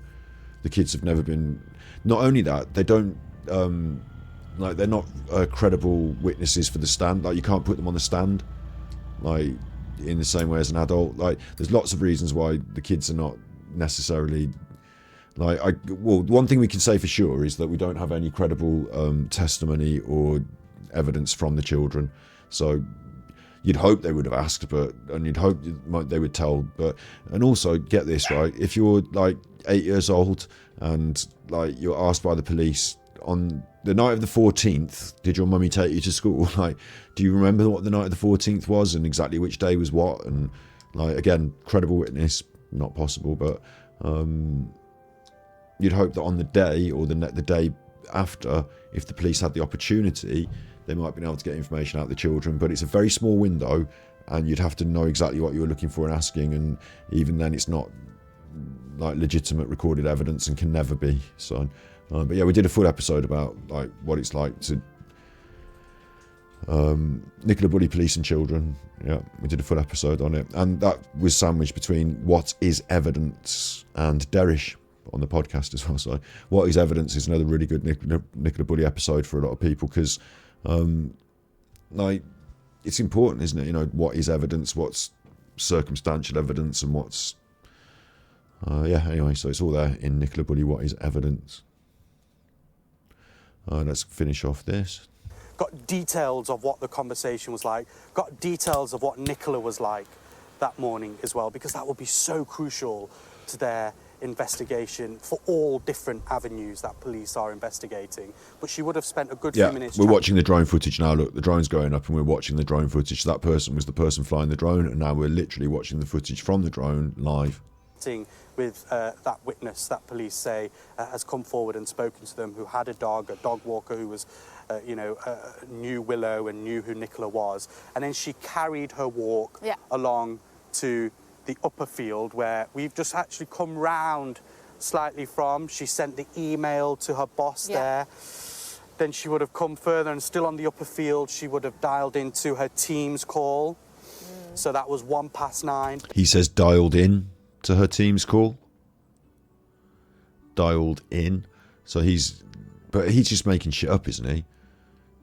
Dialing into her meeting with work, and then in a few minutes... Work meeting. It's time, actually, approximately, police say, because I can't pin exact timing, location. Interesting as well, this does go up to allotment lane on the corner here, and you would say, yeah, there's another point there where you could grab her. But allotment lane's where they got all the CCTV off, so she hasn't gone up allotment lane, has she? Yeah. And nor is someone weird.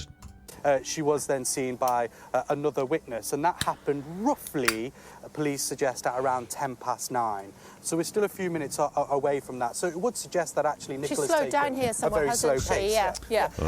Big ups. You meant that they might have said something in school to friends and word might have got out? Maybe. I mean, again, it's very difficult for... Like, imagine you're 8 years old and mummy's gone missing. Like, when do you, like, okay, so the night before, let's say something happens to her the night before and you wake up in the morning and you're the kids and, like, we don't know the CCTV is corroborated and right, but let's say Auntie Emma drops you at school this morning. It's maybe out of the ordinary and weird, so maybe, like, is there a possibility that the kids are just put into the back of the car and driven there and, like, you know, Auntie Emma doesn't even, like, do they know that mummy's not in the front? Like, is that possible? I don't think that's very likely, is it? The kids would spot it's not their mummy. But yeah, anyway, that point being, like, Auntie Emma takes them to school. They go to school. Mummy's missing, and it all kicks off and all this business. At what point does somebody say to them, do you remember the exact day that this all started? Who drove you to school and how does that get out? I just... would they have said, Auntie Emma drove us to school that day? Would they have known? Like, are they in a position to know how pertinent it is and stuff like that as well? This is where I think as well the CCTV of them getting in the car and all that business, like the fact that that's been hacked and put together, as you know, the fact that that's fake, it makes me wonder about what was going on in the car and who was taking who to school and all that, who taking whom to school, and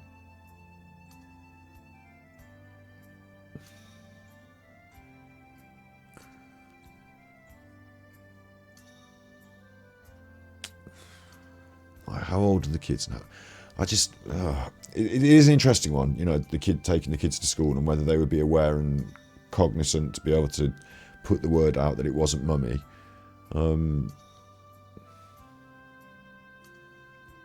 Like, because after this kicks off and everything goes wrong and, you know, Nicola's missing, Emma and other people come in to fill the void a lot for them and their life sort of goes out of whack a bit, doesn't it? So... like, things get chaotic for them in a way, and Auntie Emma's doing a lot for them now, and so are other people, so, yeah, something interesting to maybe think about a lot more, because I do see there's a flaw in the logic there for the idea that Nicola didn't take them to school, and also I didn't ever know that there was witnesses at school that said they'd seen Nicola. I never knew about that, so I was always of the opinion that until you proved to me she was at the school, how do I even know she was at the school? But if we to assume all that, then it's still likely impossible that someone could have accosted her over here, 9:10, the witness over here, upfield this one, Claire Chesham. Like, maybe fucking Claire Chesham did it, but it's more, it points towards this area as being a weak point. Everything else, you know, CCTV. There's even apparently, not very good, but apparently a possible CCTV sighting of her on the river path, which I don't understand myself, other than it's caught off the side or back of one of these buildings and it's so far away it's just pixels. But there's a possible sighting of her on CCTV on the river path from the report, that is, the COP report.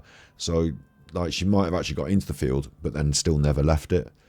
Or maybe left it from a different aspect, and the phone and the dog have ended up over here as the decoys. And actually, probably, Kay, you know, you've got a dog, as dog walkers do.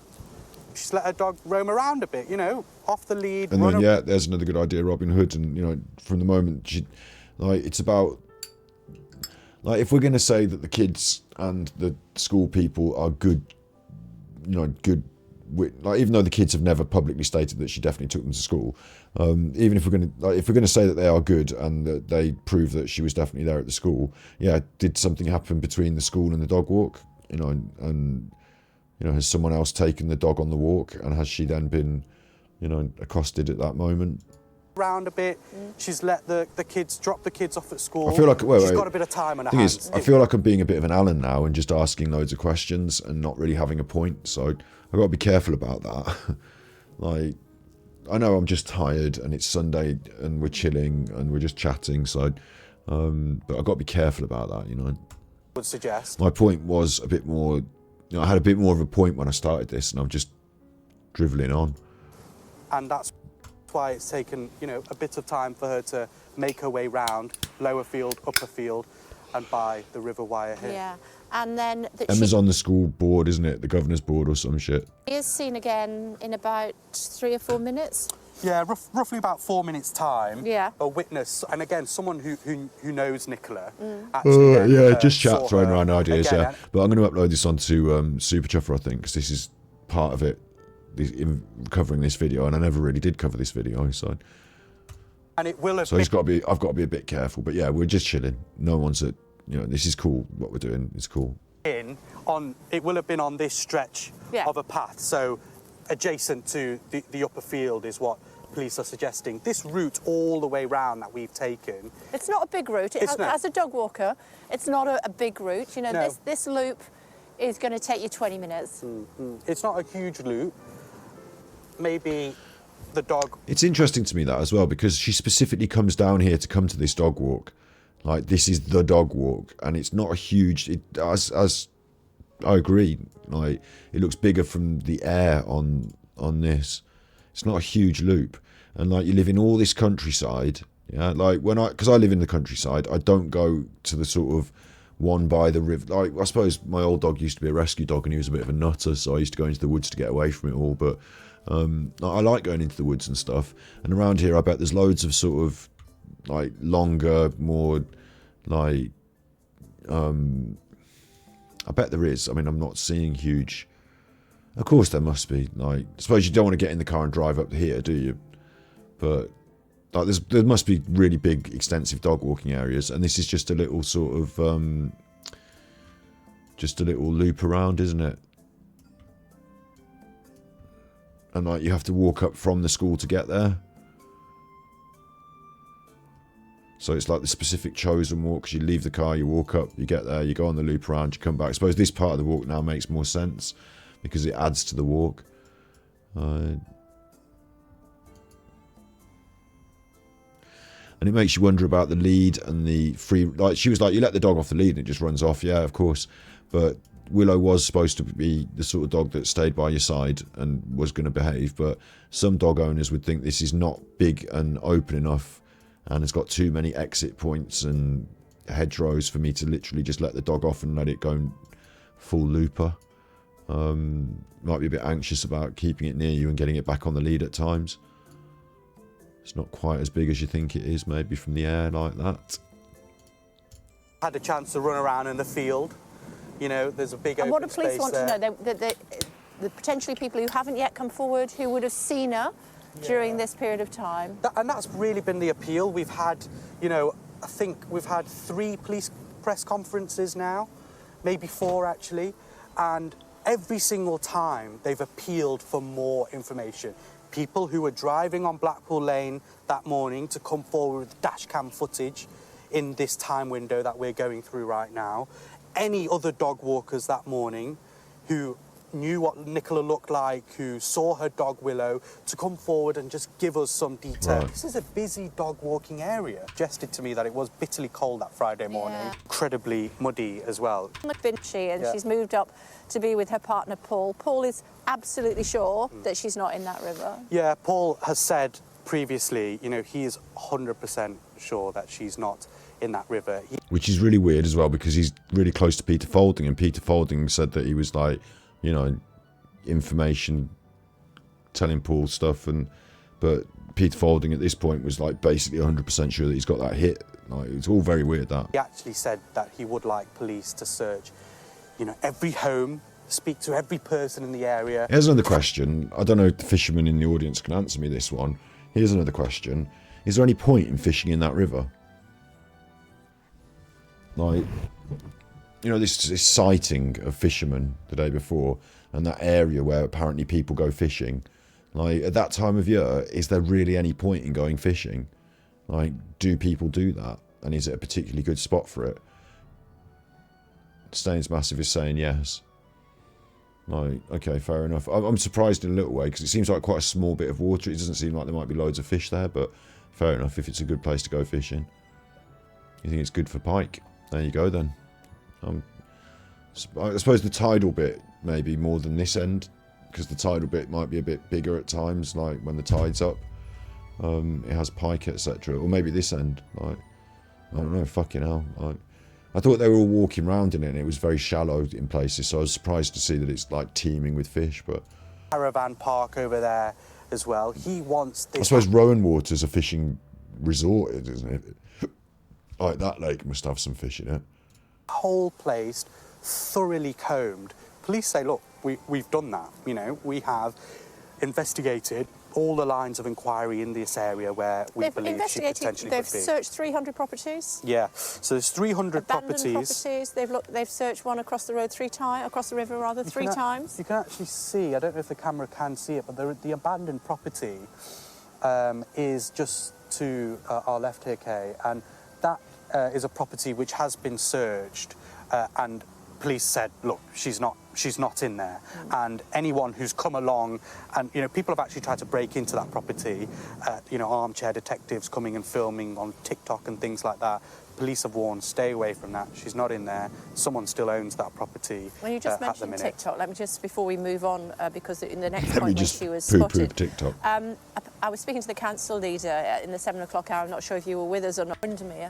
I mean, the number of people that have been here in order to try and be sleuths or whatever, have their picture taken on the bench, whatever it was. It's quite hard sad. for the family, that, you know. It's quite sad. Members of the public doing what the fuck they want. I can't countenance this, you know, we can skip on from this. Like, it was like Blackpool seafront. You know, people were coming down here in their absolute numbers. Moved on, moved into the upper field. She sends an email to her boss. Yep. And we know that because somebody saw her right now. Yeah, it was at 9:10 here on the upper field that somebody then saw Nicola, a witness that has been... What? Hang on, wait, all that time and we've got another witness now? Spoken to by police. So 3 weeks ago, let's put this... Is this Claire Chesham? 3 weeks ago, 9:10 in the morning, somebody saw Nicola walking... This is a witness that doesn't appear in the inquest then? Or in the COP? Like, because we've got two witnesses, haven't we? Fife and Chesham. And we've already been through the first one, Fife, who saw her when she was on the way in. And Chesham, who says, you know, ended up walking out and Nicola was behind her. And then we've got another one here now. And also, in all of that time, she hasn't got anywhere from up there to down there. This is 9:10, Nicola's seen again with her dog. 9:10. So they've been stood there that whole time. What's Nicola been doing? 9:01, she logs into the Teams call. 9:10, she's up here with the dog and the Teams call out in front, the phone out in front of her. She's not walking down the path quick enough to have made it anywhere. Like, this doesn't make actual sense. They've just passed the time by standing there and having a chat. With her dog Willow here. That was then interrogated by police. Police put a picture of that witness out, and that witness came forward, spoke to the police, gave as much information as they possibly could, and you know, that was an important juncture in this, because that was the last... they're the last person to see her alive, and therefore the first person on the fucking potential list of people who might have murdered her. And so an actual important witness, this isn't Claire Chesham, isn't it? Because the police aren't like thinking, let's interrogate Claire. He said interrogate, he let that slip. He might not have used the right word, but the police are not saying, let's interrogate Claire Chesham because she might have murdered Nicola. This is somebody else, isn't it, who has not made it into the final, the final wash.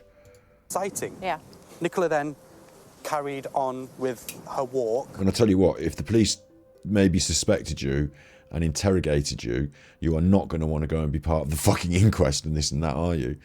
Like, you're not going to be helpful at all. You're going to be like, you know, here's my alibi, leave me alone. Like, although, what alibi would you have? If you're witness person here that's seen her, who are you and what alibi do you have? That, because, you know, you don't have much of an alibi because you're out there with nobody else out there, and Nicola's out there and you're out there. Still on the call? Still on the call. Phone out in front of her. I'm a bit fucked off by that. I mean, you don't know about these people on the Sky News, whether they're trustworthy, do you? But like, he's just thrown one in there. There's another witness, 910. I'm going to have to go over this, you know, following this. I'm going to have to do some of my own fucking sleuth. I'm not into doing sleuthing behind the scenes. I'm more into just reacting to videos. But at 910, there's a witness there. People are going to be going mad in the comments, I can predict, on this video. 910, there's a witness there. And they're the last person to see them alive, and the police apparently have had a good chat with them and somehow ruled them out of Nicola's murder in every, like, I know, how do you do that? Because you're going to have to leave your dog, like, you've seen her, but you're going to leave, and in some way you're going to be seen on CCTV maybe, or like have, you know, some corroborative evidence that you've been seen elsewhere without Nicola and you're nothing to do with it and you haven't murdered her. Like, it's a bit of a worry for you if you're that person as well, that last witness to see it. And it's not, if it's Claire Chesham and it's just like, you know, I'm getting the times wrong or something, fair enough, and it's not such a worry. But if it's somebody else who could be considered a suspect, like, that is, your police spider senses are going to be going mad for that person. You know, you're going to make double sure that they're not having done the murder, because like, the police are going to be mad for that. Listening to what was being said in this meeting.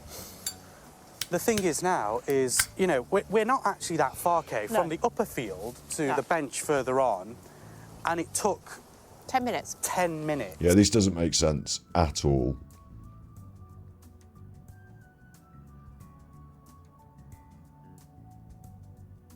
And what it says to me is, if there's a witness, okay, so what it says to me is, somewhere higher up along there, someone has seen this potential witness and thought, fuck, I can't walk towards this witness because now I'm going to be seen. So what do I do? And they've hung about and they've hidden about until they've been seen, and they've thought, fuck. And then they've thought, you know, I'll hang about a bit and maybe they'll go away, and they haven't gone away, and they've just ended up having to walk past them. Right. And they thought, fuck. And then they've decided, fuck it, I've been seen now, I'm going to have to carry on. But like, it feels like they've hidden, you know, hung about up there. Or maybe, you know, Nicola's had some sort of altercation that takes 10 minutes. I say altercation, I don't want to use that word because it's a word, isn't it? But encounter has turned into altercation by some other YouTuber. But, you know, maybe she spent 10 minutes up that end waiting around for some reason. Maybe Willow's doing something. Doubt it. I doubt it all very much. I feel like the natural flow is that this part of it is not a place you alight very much. The only other thing I can suggest to you all, and it's quite an interesting suggestion, is that this corner up here appears to me, and I might be wrong here because we've just seen them walk past it and it didn't look that inviting, but this corner up here appears to me almost to be like, there's some pictures of them in the summer in the river, and it looks like somewhere that they go in and go and play. But the dog was supposed to be bone dry. There's another interesting aspect. How is the dog? Okay, wait. I've just had a mind-blown situation. How on earth is the dog bone dry? Because all of this is going to be wet, isn't it? At 9 o'clock in the morning on a cold day in the winter. Like, I know my dog. That's muddy. Like, there's no way after a walk round here the dog is muddy. Sorry, there's no way it's wet. Ugh, can't get my words out. There's no way the dog is clean and bone dry. Yeah, dewy, muddy, dew. The dog's wet up to about here, with like mud and rubbish up to its like maybe the entire dog has not been in the river up to its neck, up to its head. You know, so the back of the dog is not all wet and muddy, but its legs are going to be all wet and muddy, and on its tum-tum underneath. Big ups, Jess. Ian Hamilton, I can look into it another time, but I'm not looking into it now because I'm in the middle of all this. But you can chat about it in chat, of course, but I just can't deal with it now. Sorry. Yeah, it's all muddy underneath, right? 100%. Yeah, dog covered in bits and mud. So they've all said it's bone dry. So forget that. They're all talking shit. It's not bone dry. You know, it's going to need a wash and it's going to need a hose down, and it's going to, well, it's at least got muddy paws. Don't let it on the sofa and on those clean carpets in that house they've got. Bone dry. The only way it can be bone dry is if it's not gone on the walk. Yeah, and even then it was found running around in this area where it could have picked up mud. But the only way it could be bone dry is if it's not been on the walk. And okay, you've got witnesses to say they've seen her on the walk and the dogs have interacted. So I'm saying the dog has gone on the walk. Like, think about this, whether Nicola's been there or not. Has Willow been on that walk? Could it be a different dog? Very unlikely. But that dog is not bone dry. So over here in this corner is a point where they go down to the river, and they've got it on their personal photographs on the Facebook with Nikki and the kids and Paul in the river, and they're in the little bit of the river. That looks like that bit. It's been discussed that they like to go down there and play in the river.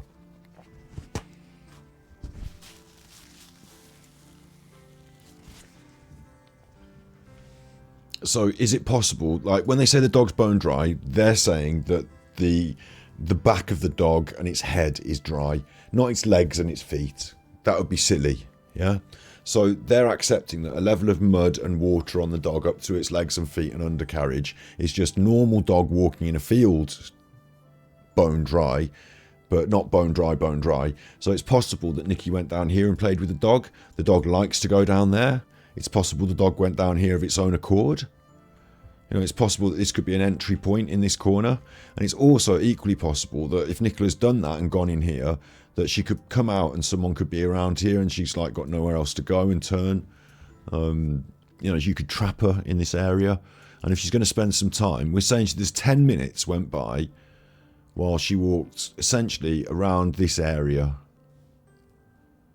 And she should have been here, but she spent 10 minutes walking just this bit.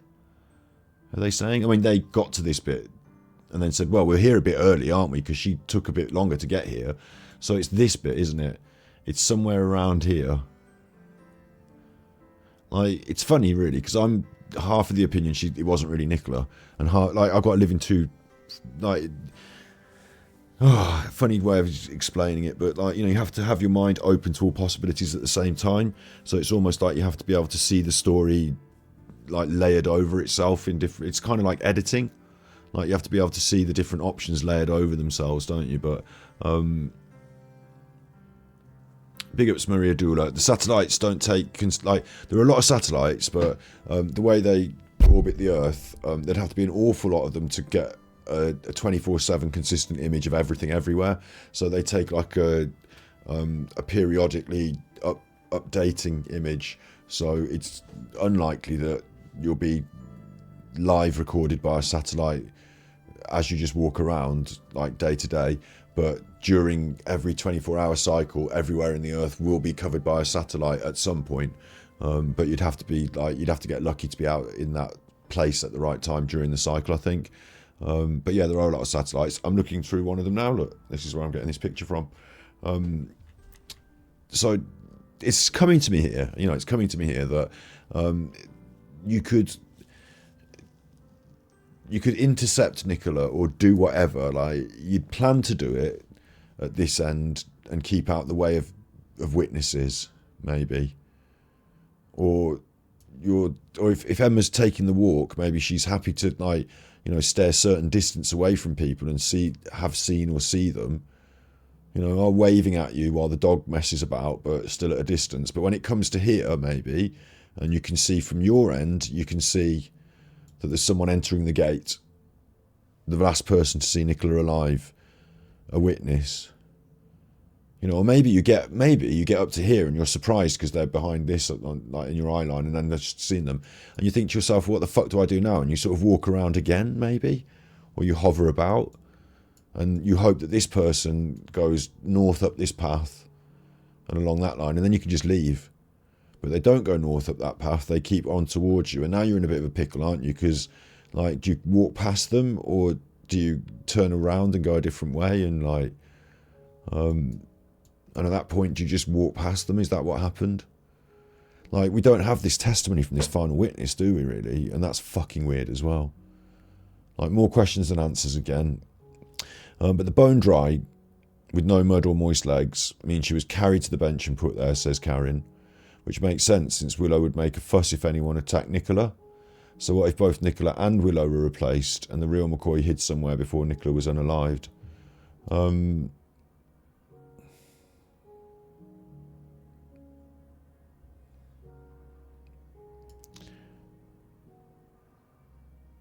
I don't know. I think are we getting a bit out of the realm of, like, are we replacing the dog? Like, the dog wasn't unalived and it's not a different dog, is it? That would be fucking mental. Like, it's too much to go into to do a plan and, like, to what's the word? To obtain a dog, like, to replace. But it might explain why, like, Paul didn't give a fuck about the dog and got rid of it. Like.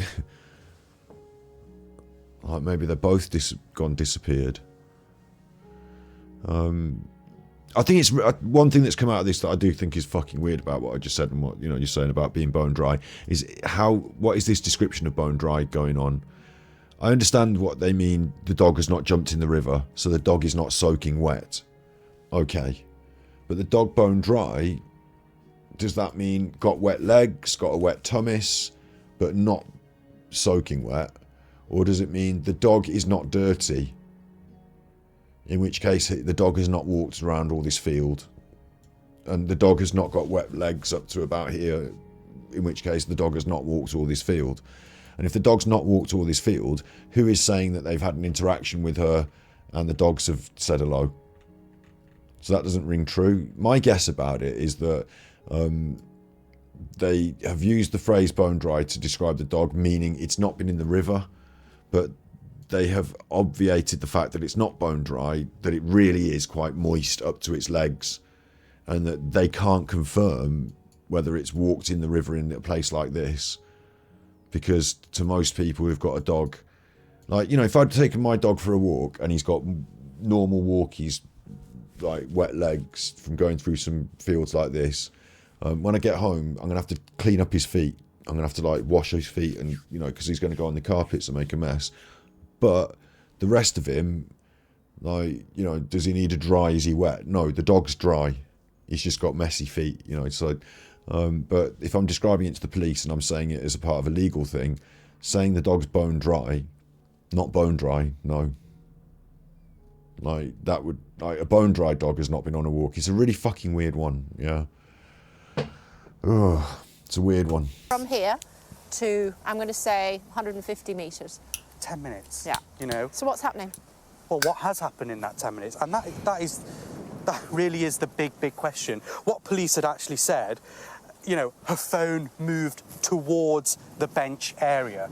That's what they said. So they can track. Yeah, because they were careful not to say Nicola took the phone to the bench, because they've got no proof that Nicola took the phone to the bench, and they're being careful. And so what happened here then is that if there's going to be, like, altercation on the path, altercation at the bench, did Penny do this, that and the other, and did someone take her over there? What we're saying here is that this last person to see her alive, this witness, is most likely to be the person that has at some point interacted with like Nikki here and roughed her up a bit, and she's gone in the river here probably, and then floated down, and they've taken the dog and the phone and put it up on the bench. Whoever this is. It's really fucking weird to have a witness here doing this. That campaign. Yeah, so... And that's where this red brick building, the start of this whole conversation, the reason that we're looking at it and it was requested and stuff, big ups Jess, it makes you think about this red brick building again, doesn't it? Like, do they drag her behind the building and rough her up where she can't be seen? Like, it's weird, but it's a little opportune. Like, you don't have to get her in the building even. Like, you can just get her up behind this building and you're roughing her up and no one can see you from the path and no one can see you from anywhere else. And well, they can see you from up this end and around there. I mean, you'd have to be like, that feels like it wouldn't be a planned act either, that it would just be an opportunist, like, randomer, because you wouldn't be able to plan for it to be not busy everywhere. Like, it could have been that there was someone walking up behind you and then you've got no chance of doing it. There could have been someone walking, fucking about in this part of the field here with like a fucking metal detector or something, and then what are you going to do? Like, you can't plan for the general public to just not be around, so you just have to look around and say, hey, no one can see me here, grab her. Like, that'd be weird as well. I think Jess was saying, that this pump house could be connected to the church in some way, but I would think that they would build it on the other side and not tunnel under the river, because tunneling under the river is a fucking nightmare. Like, you'd have to go quite deep. I understand there are probably pipes and things laying in places. Like, they've probably got pipes going under the fucking river or something, but like human tunnels that humans can go in, I don't know. Like, just dug out of the ground and not properly concreted up and shored up, the river's going to seep in and it's going to like, the water drainage from above you is going to sink it. So it's a proper... it would be a proper industrial engineering job, wouldn't it? So laying pipe under it, possible, but like tunnels for humans to go under, like, and also old ancient church, tunnels and stuff like that, no, because this is a modern red brick post-Victorian pump building. Like, it wouldn't serve a purpose to have a secret tunnel to a church leading out to a building in a field underneath a river for any reason. I couldn't see it as an old thing. If the door was unlocked, they could take her inside, yes. But again, that's a fucking stupid move in the like. I mean, unless it really has a tunnel and you're taking it, somewhere in the tunnel, like taking it. Like, let's say I'm a kidnapper, or let's say I'm just a fucking dog walk. Or I'm not a dog walk. I don't have a dog. I'm just a bloke in a field, and I happen to want to commit a sex act or a fucking, like, well, there was no sex on her, was there? Apparently in the autopsy, no sex done on her. But you want to commit, mind you, those things, being in the river for a long time, maybe you can't tell. But let's say you want to do, you see this woman coming and you're going to grab her, yeah, and you're going to take her in there. All it would take is, like, you can't see if another dog walker has entered the field, so. As far as you know, one scream, one noise, one thing that Nicola Bulley does while you're in there with her, and another dog walker sees or hears it, and you're fucking done.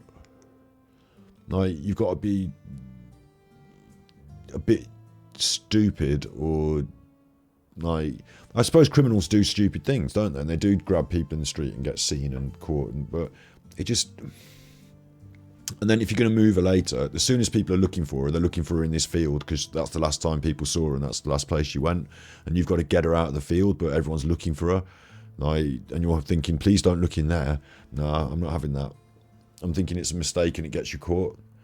Like, I think if she was in there and you'd done stuff with her in there, that's a mistake and it gets you caught. And the police go in there and find like a fibre from her hair, or like, not even, they didn't forensically search it, I know, but like they go in there and, it leads to the ability to get you caught because it's too, like, it's a crime scene full of DNA, and it,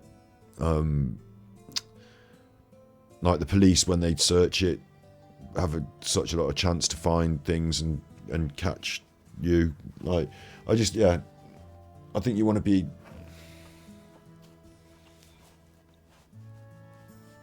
Like, no one has suggested as well that Nicola was being followed here. Right, the dogs might have gone in there too. You know, the dogs would have been haffling around, pfeffling around this building instead of pfeffling around up the bench, maybe.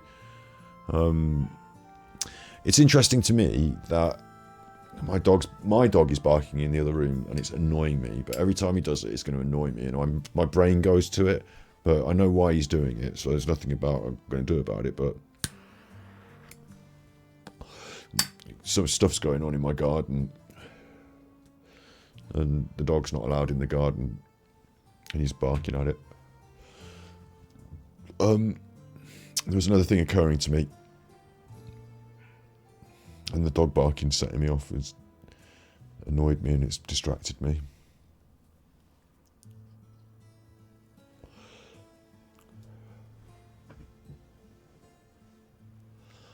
What was it? Something to do with this brick building. Fuck, that's annoyed me now. Forensics that they've had on the phone, they just said the phone moved towards the bench area. Now, look, you know, I think that's quite unusual language, because that doesn't say, you know, Nicola's taken the phone to the bench. That does. Also, yeah, if you go in and out of there and anyone sees you, you know, busted because you got seen coming in and out of a funny door. Weird.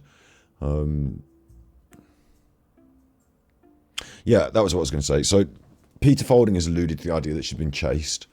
Like, he sounded a couple of times like he almost could, you know, like, see through the eyes of the man that chased her, and could perceive her running away, getting into the river, and then the people that are chasing her are like, where is she? And she's like, gone under, and where is she? And, you know, and all this business.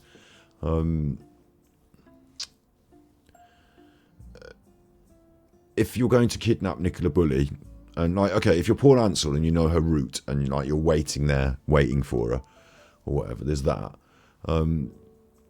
If you're going to kidnap her and you're a stranger, then you might see her and then follow her, and then wait for a moment to sort of run up on her. Do you know what I mean? Like, so I wondered whether the fast pace of Nicola Bulley along that first part of the walk might have meant there was someone following her. But none of these witnesses have testified to that, have they? But maybe they didn't see the person that was following her, but maybe Nicola had the feeling she was being followed. It would seem quite logical, wouldn't it, that someone would follow her and then wait for the moment and then do the thing. Or maybe time their walk so they're walking the opposite way and they bump into her. And that this slowing down moment, like, seems like a bit of a moment where she's had some sort of like third party involvement, shall I say.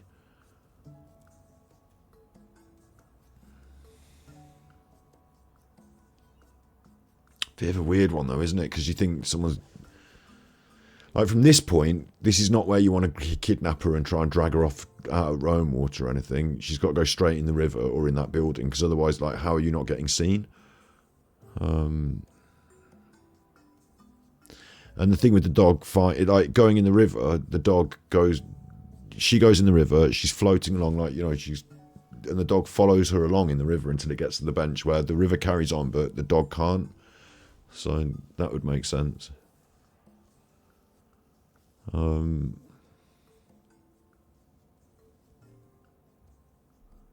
Yeah, following her. But there's no one recorded as being seen to have followed her. The other thing that occurs to me with the Paul Ansell angle is that, like, if Paul Ansell got wind, like, let's say for example she's doing sexy text to somebody, or so, you know, he's eggy. She's been to see that boss man the night before. He's eggy, and he wants to fly down there and like have a row with her in this field because he thinks something's going on, and he wants to turn up at the field and catch her out. Like, he might, with knowledge of the area, he might think she's going to park the car by the school, so he's going to fly up Hall Lane. Some people suggest he might have gone the back tracks and run there. Like, you're in an egg, you're eggy, you get in the fucking car and you fly down in your car, right? And you get up here and you see her car parked here. She's not in it, so you don't get out the car because she's not here, just the car's parked here. So you drive up Garstang Road. Can you see her down this path? Can you park here? No, you can't park here, can you? So you could park at the Grapes and dash in this way, which, you know, when he is called and he turns up, when he actually does turn up on the scene later and collects the phone, is that where I'm interested to know where he drives up to and parks. Does he park at the Grapes and then runs through here? Or, you know, where does Paul park when he comes up to collect the phone and everything later on? Anyway, what he could do, though, if he had the knowledge of the area, is he could fly around and drive up Allotment Lane and down here and park and run in for the dog later. But for the other option is he could drive up round here, down here, park up somewhere here, like either in Rowan Water. I don't know, access to Rowan Water's gated, I think. So again, where's he park, you know? This building here doesn't look like abandoned, but like that's like someone's house, isn't it? So you're not driving up their drive, are you? And like access to this path, it'd have to be either in Rowan Water, or you're talking like some full trek. So where does Paul park? And like, if you're going to head her off at this corner, or like you're going to fly down and have a row and, you know, encounter, and you're going to disappear off this way, like, no, you don't disappear off that way, do you? You disappear off this way because you're having the problems with Nicola, and then you're leaving the phone and everything here. You've got to disappear still. You've got, even though the phone and everything's been left there, you've still got to disappear. Okay.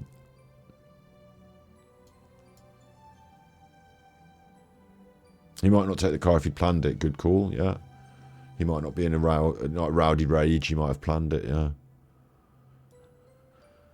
I'm interested here now as a point is that you've got to exit the field. Like if you're Emma and you're pretending to be Nicola, you've got to exit the field still. And so do you go out Allotment Lane and you're seen on CCTV and you've changed your coat? Or do you sneak off down this way and hope you don't get seen? Because, you know, where's the exit point for any of these people? For Nicola or for the person that accosts her? How do they, you know, disappear without... And like the police have been looking for all this stuff. And then it makes me wonder whether they, you know, they don't have to leave because they stay around here.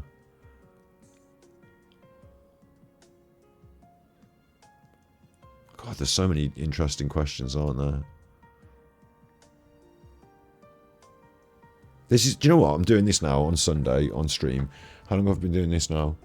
4 hours. I'm supposed to be playing Mafia. This is the shit that I do, and I have been doing for months.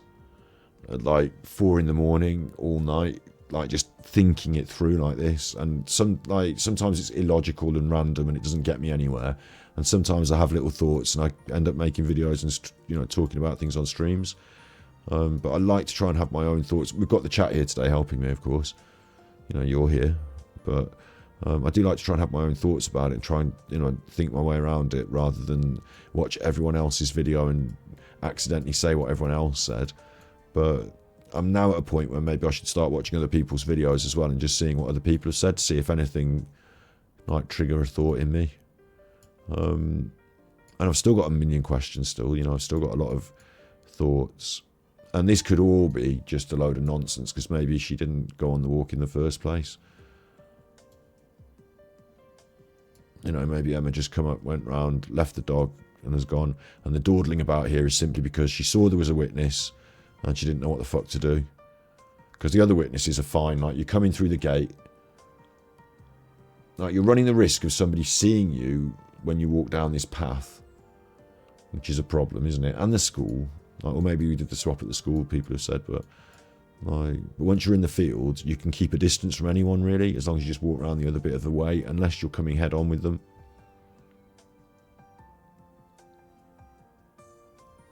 I've talked loads of different ideas, let's carry on. Doesn't say, you know, that it was directly placed in her hands into the bench area. It just said that the phone was moved towards the bench area, and that was between 9:10, someone seeing her on the upper field, to 9:20. That's where the phone was moved to and actually subsequently left, all while still logged on this Teams call, a meeting. So she's not walking all this time, obviously, because it's not a very far distance for her to move. No, and, you know, maybe the dog is running around. Remember the dog off the lead running around. Perhaps Willow has gone off somewhere. She's calling Willow, maybe. But, you know, she's not moving quickly. We can safely say that, because the upper field to the bench ain't really that far. Yeah, doggy coming. Yeah. And, you know, just to illustrate, you know, that this is where the dog walkers come all the time. Yeah. Her partner came along, Paul, and he's retraced these steps many times, hasn't he? Yeah, he has.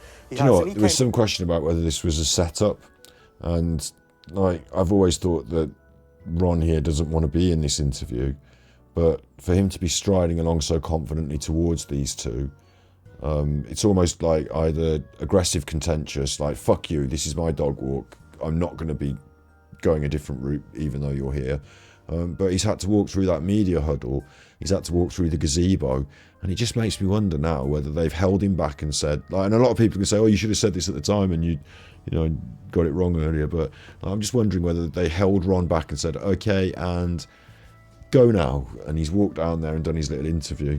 Like, I just wonder about it. Obviously the producer is under that gazebo and Ron has entered the reason they put the gazebo up and all that is to control the area, so anyone who comes through that gate, they've got control over. I mean, they can't literally control them, they can't tell them what to do, but like, I'm 50-50 still on this, whether Ron's just said to them, fuck you, I'm going to go on the dog walk, and they've accosted him as he's walked past, or whether he's been, you know, set up to do this. Down. Not in a bad way either, not in like a, you know, he's an actor and it's all fake, but in just a, like, do you mind doing a little, like, contrived interview for the news? Instead of standing here under the gazebo, go and walk up to them and they'll wait for you there, and then you do the interview up there and then just carry on with your dog as if you're just walking your dog. Pretty much straight away, you know, he wanted to see what was the scene like, what happened here straight away. Good morning. Morning, sir. Come on Fine. through. Do come How through. are you? No, not at all. Because they say come on through, as if they're like, you know, like, not nice to see you. This is Ron. He was here walking and, you know, do an interview. But then this guy's got a sharp mind. Like, I will give him the credit for this. I think he's like, actually, I could fucking get an interview here. The phantom poop, the poop and run. Got the poop and run. Yep, the shitting dog, the poop and run. To see you. Do you live here? Well, it has been. And that's a question. Actually, here's a simple point that we didn't think, that I didn't, you know, did Nicola's dog just, like, if that dog poos there, maybe it's, like, because my dog likes to poo in certain areas, maybe that's where the dogs like to do their poos, and Nicola's dog did a poo, and she had to go and pick it up with a poo bag and mess about, you know, maybe that took us some time. Probably not 10 minutes, but, and then you'd have a poo in a bag that would be part of the evidence. That'd be funny, wouldn't it? A dog poo in a bag that was found at the bench, and everyone's like, you know, doing their armchair detective workings out about the dog poo in the bag. What kind of bag was it? How heavy was the poo? Like, what's the consistency of the... Anyway, look. Like that. So you saw... He actually walks over there to go and sort out the dog, look.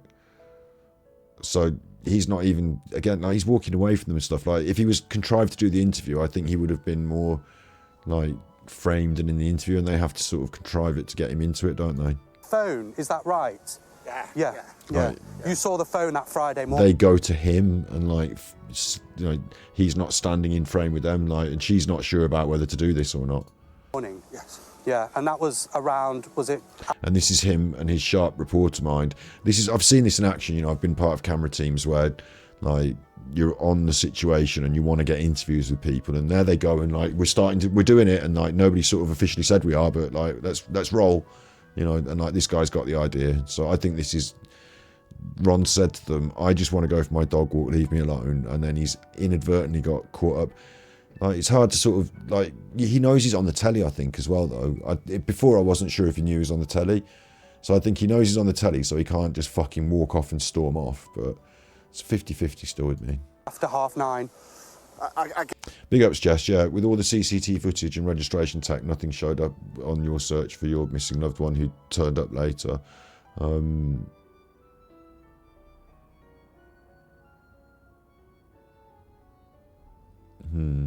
Gave a full statement to the police with the exact time because, excuse me, because my wife's. What they do have as well is there's a garage, there's a petrol station up the road in St Michael's on Wire that was definitely helpful to the investigation, talking to the police and stuff, this St Michael's garage. And my guess is that that's got a view of the road and the cars that go past. And whilst it won't be perfect, that's going to be quite a solid piece of CCTV evidence that they rely on, looking into the Garstang Road and the cars coming up and past it. I'm assuming a garage petrol station has CCTV that sort of covers the road. So I think that might have been quite a good one. We'll never know all these CCTVs, will we? They're not going to give us a full compiled, these are all the CCTV bits that we thought were interesting, but yeah. Telephone call. All right, Ron, we've done analysis of Ron in a different video. Yeah. And one of the first people who actually spotted, you know, the phone on the bench, who was contacted by the lady who saw it. He's putting his dog on a lead now.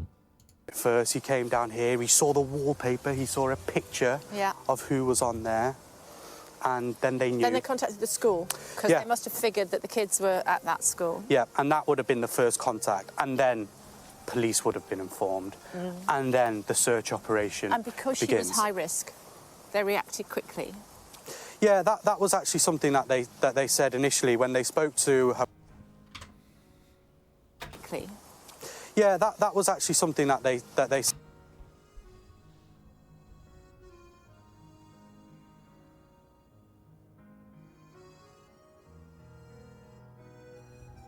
It's hard to know, isn't it? I'm looking at that doorway and seeing about the nailing, like from this distance and with this footage, I'm not going to know, but because you could pry back a nail board like that and then re-nail it, and it would look very much the same. Like checking to see how fresh. What you could check for, if you wanted to, if you again, I'm not, I never have been and never will be there on the scene to know this, but what you could check for is when you prized it off. Like, to get that off and to put it back so it looks like it's not been prized off and put back. Initially, like the prizing it off is difficult. You're probably going to do it with some sort of crowbar or claw hammer, and there's going to be some signs of you doing that, like even if you nail it back after. But my guess is you pull off this bar, for like this lower bar, and there's probably an upper bar that's similar. It looks like there was one in the middle there, actually. You can see, okay, this is a bit of a catch, I think. The number 5 clue we all missed. The number 5 clue we all missed.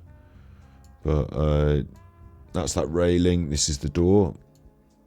That's the one, you know, missing sign. Just above the railing on the door there. Whoops, sorry.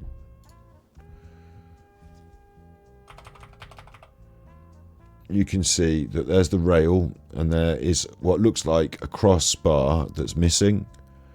And the reason I'm saying it's a crossbar that's missing is you can see the colour difference, where that's what the wood would have looked like under the crossbar, and because it's been removed you can see the colour difference on the wood. So it looks like there was a crossbar here and someone's removed it. Now we do know that it's been searched, so it could be that it's been searched and that's when it got removed and it's not been replaced. But it's interesting that that's, you know, I can see that. And that could be that crossbar that's on the floor down there. They could have replaced it at the bottom instead of at the top, maybe. But I was saying that what you would see is you'd see, I mean, it's fucked anyway, isn't it? Because it's been searched, so you would see this anyway. But you'd see the leverage marks from the claw hammer. But when you've nailed it back on, even if you, like, you might say you're not going to use fresh nails, you're still going to have the nails in the actual bit of wood that you leave it off. So you just put it back and you bang it back in. But you would see the fresh hammering, and it would stand out as fresh hammering, because the only person who would ever have been able to see this is before they search it, before they prize those off, they needed to have looked at it carefully and said, hang on, has anyone freshly hammered this back on? Are any of these bits of wood slightly dented and freshly cracked? If so, someone's been in here, you know. Said initially when they spoke to her partner Paul, they found out that he was that Nicola was high risk, that she had specific vulnerabilities. They then categorised her as high risk. They went round with health professionals. About this space that makes you think that someone would have disappeared here. And I think that's the real shock to this community. Well, the point here is that in order for someone, there's our drone photographer again, in order for someone to disappear here without chance of witnesses seeing them, it's simply not the case that it's just a great big open field and could have gone from anywhere, because you can't, like, if it's going to be foul play, like if she's just disappeared because she fell off the side and went in the river, like, okay, but if it's foul play, someone's got to decide to do it, and to decide to do it in open ground like this is absolute lunacy.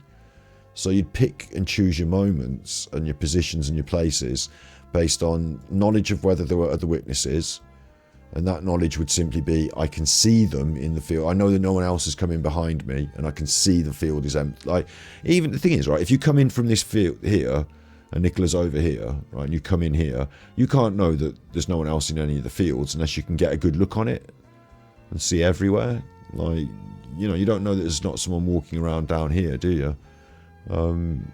It's hard to know for sure that you're completely clear, like in all routes and stuff like that. Like, I suppose this area and down here is your safest bet, and over here, isn't it? It's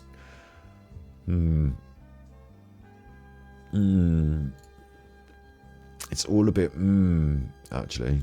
And to, you know, people like Ron the dog walker that we just spoke to, a real shock. How on earth has, you know, the nation's eyes descended? There's their gazebo over by the bench. And sadly, apparently, according to Peter Folding, she is right there still. What date was this? 17th. She hadn't been found yet, had she? She's still right there in the river. Just there. Interesting that this abandoned property that we're interested in as well has got a wall around it. So unless it's got some kind of door in the wall, it may be that it's not that easy to jump in and out of the abandoned property and over to the river. It might be a bit of a fucking ordeal going over the wall with a body, and down in these banks they look quite overgrown and rough, and you know, getting her into that position there, into the centre part of the river, actually you would try and get her away from that island. You wouldn't want her on that island because like that's right next to where you are, and it's going to cause more trouble. Like, you'd want the, although it might be your disposition site, you know, get her in there and fuck off. If you're connected to this property in any way, or you know, there is any connection between what you've been doing to Nicola and this property, you know, holding her there or anything, you do not want her to be just found next to it. So, yeah.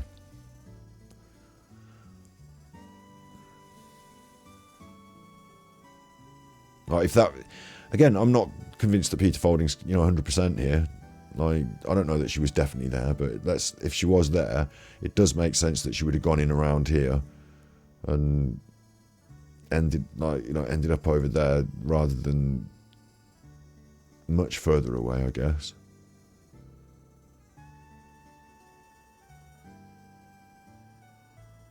And access to the river as well. It's only up this bank, because that side, the sort of anywhere beyond that stile over on Penny side, there's a fence there, and there's a bank, and then there's the bank. Like, there's like a steep drop off, and then a plateau, and then the steep drop off of the bank.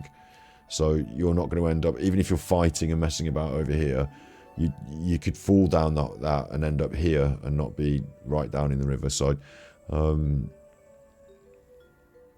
feel like it's up this end more than down this end, and that still gives us this end as well, which wasn't as extensively thought of, was it?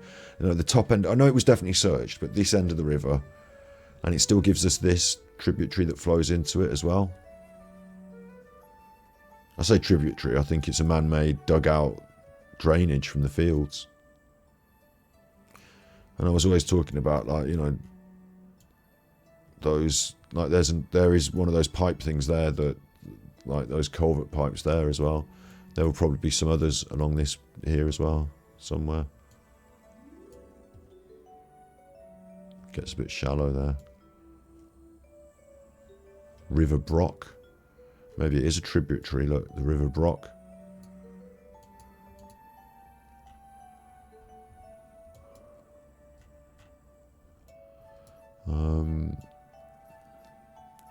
Yeah, more to think about. On this small, quaint village in Lancashire after a missing mum of two. You know. And that's all they're going to do now, isn't it? They're going to mess about by the bench. And that's not really... Well, I might as well have a little look at it, but it's not really what we're here for, is it? To peep over the bank and see if they can spot anything. Police have been down here as well. It is slippy, yeah. Police have also, you know, with divers and drones and underwater. Like you can see, it's little, isn't it? You want me to make it bigger for you? You want me to make it bigger? But you can see real clear that you're not falling off this. Like, even if you're pushed, even if, like, old Penny Caravans is giving you a heave-ho, like Eddie's idea, I'm saying that the distance, I want to keep that gazebo in, keep the river in.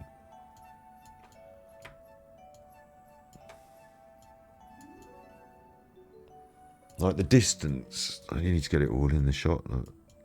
Yeah, okay. The distance between... You're on, like you come over this stile here and you're arguing with Nicola, here's the bench. You know, you're arguing with Nicola over here and she's on the bench, yeah? So how on earth has Penny managed to push her in the river? Because these people have started going down the bank. Oh, it is a bit slippy. But look how they're halfway down and they're not even near the river yet. Like, look at the length of the strides that they would have to make to get to the river. Like 1, 2, 3, 4, 5 big steps to get to the river. Like, there's the bench. There's the stile. So Penny's going to come over here and come up here, and Nicola's going to be sat on this bench. Or is she up and over, stood over here by the river? Why she would want to walk down the slippy bank and mess about over here, I don't think that's reasonable. So she sat on the bench, yeah? And then you come over and you have a row and you push her in? No. It's never happening, is it? It just... Big ups Red Fan for the gifted tier sub, thank you. It's never happening, that isn't. Eddie's plan doesn't hold right there. Like, I think if you go down and actually stand there and have a good look at it, you might agree. Like, or disagree maybe, but I think no, it doesn't quite fit. It's too much distance for you to push someone, for them to end up in the river, enough force for them to, you know, end up like that. I just don't see it. In fact, I don't see the bench as the entry point here really, because the bench is so far away from the river really. Cameras have all been down here, but clearly a bit of a drop off from the bank down there. So if we move back up, like obviously this person here is having to bend over and, like, you know, walk their way up what is reasonably steep bit of bank, reasonably steep, but there's such a lot of it before it reaches the river that if you're going to start falling off from the bench, like you fall off over where that person's bent over, yeah? Like you start falling and slipping and going over here, how far do you have to roll? Are you rolling that far? Are you really, you know, ending up in the river from the bench?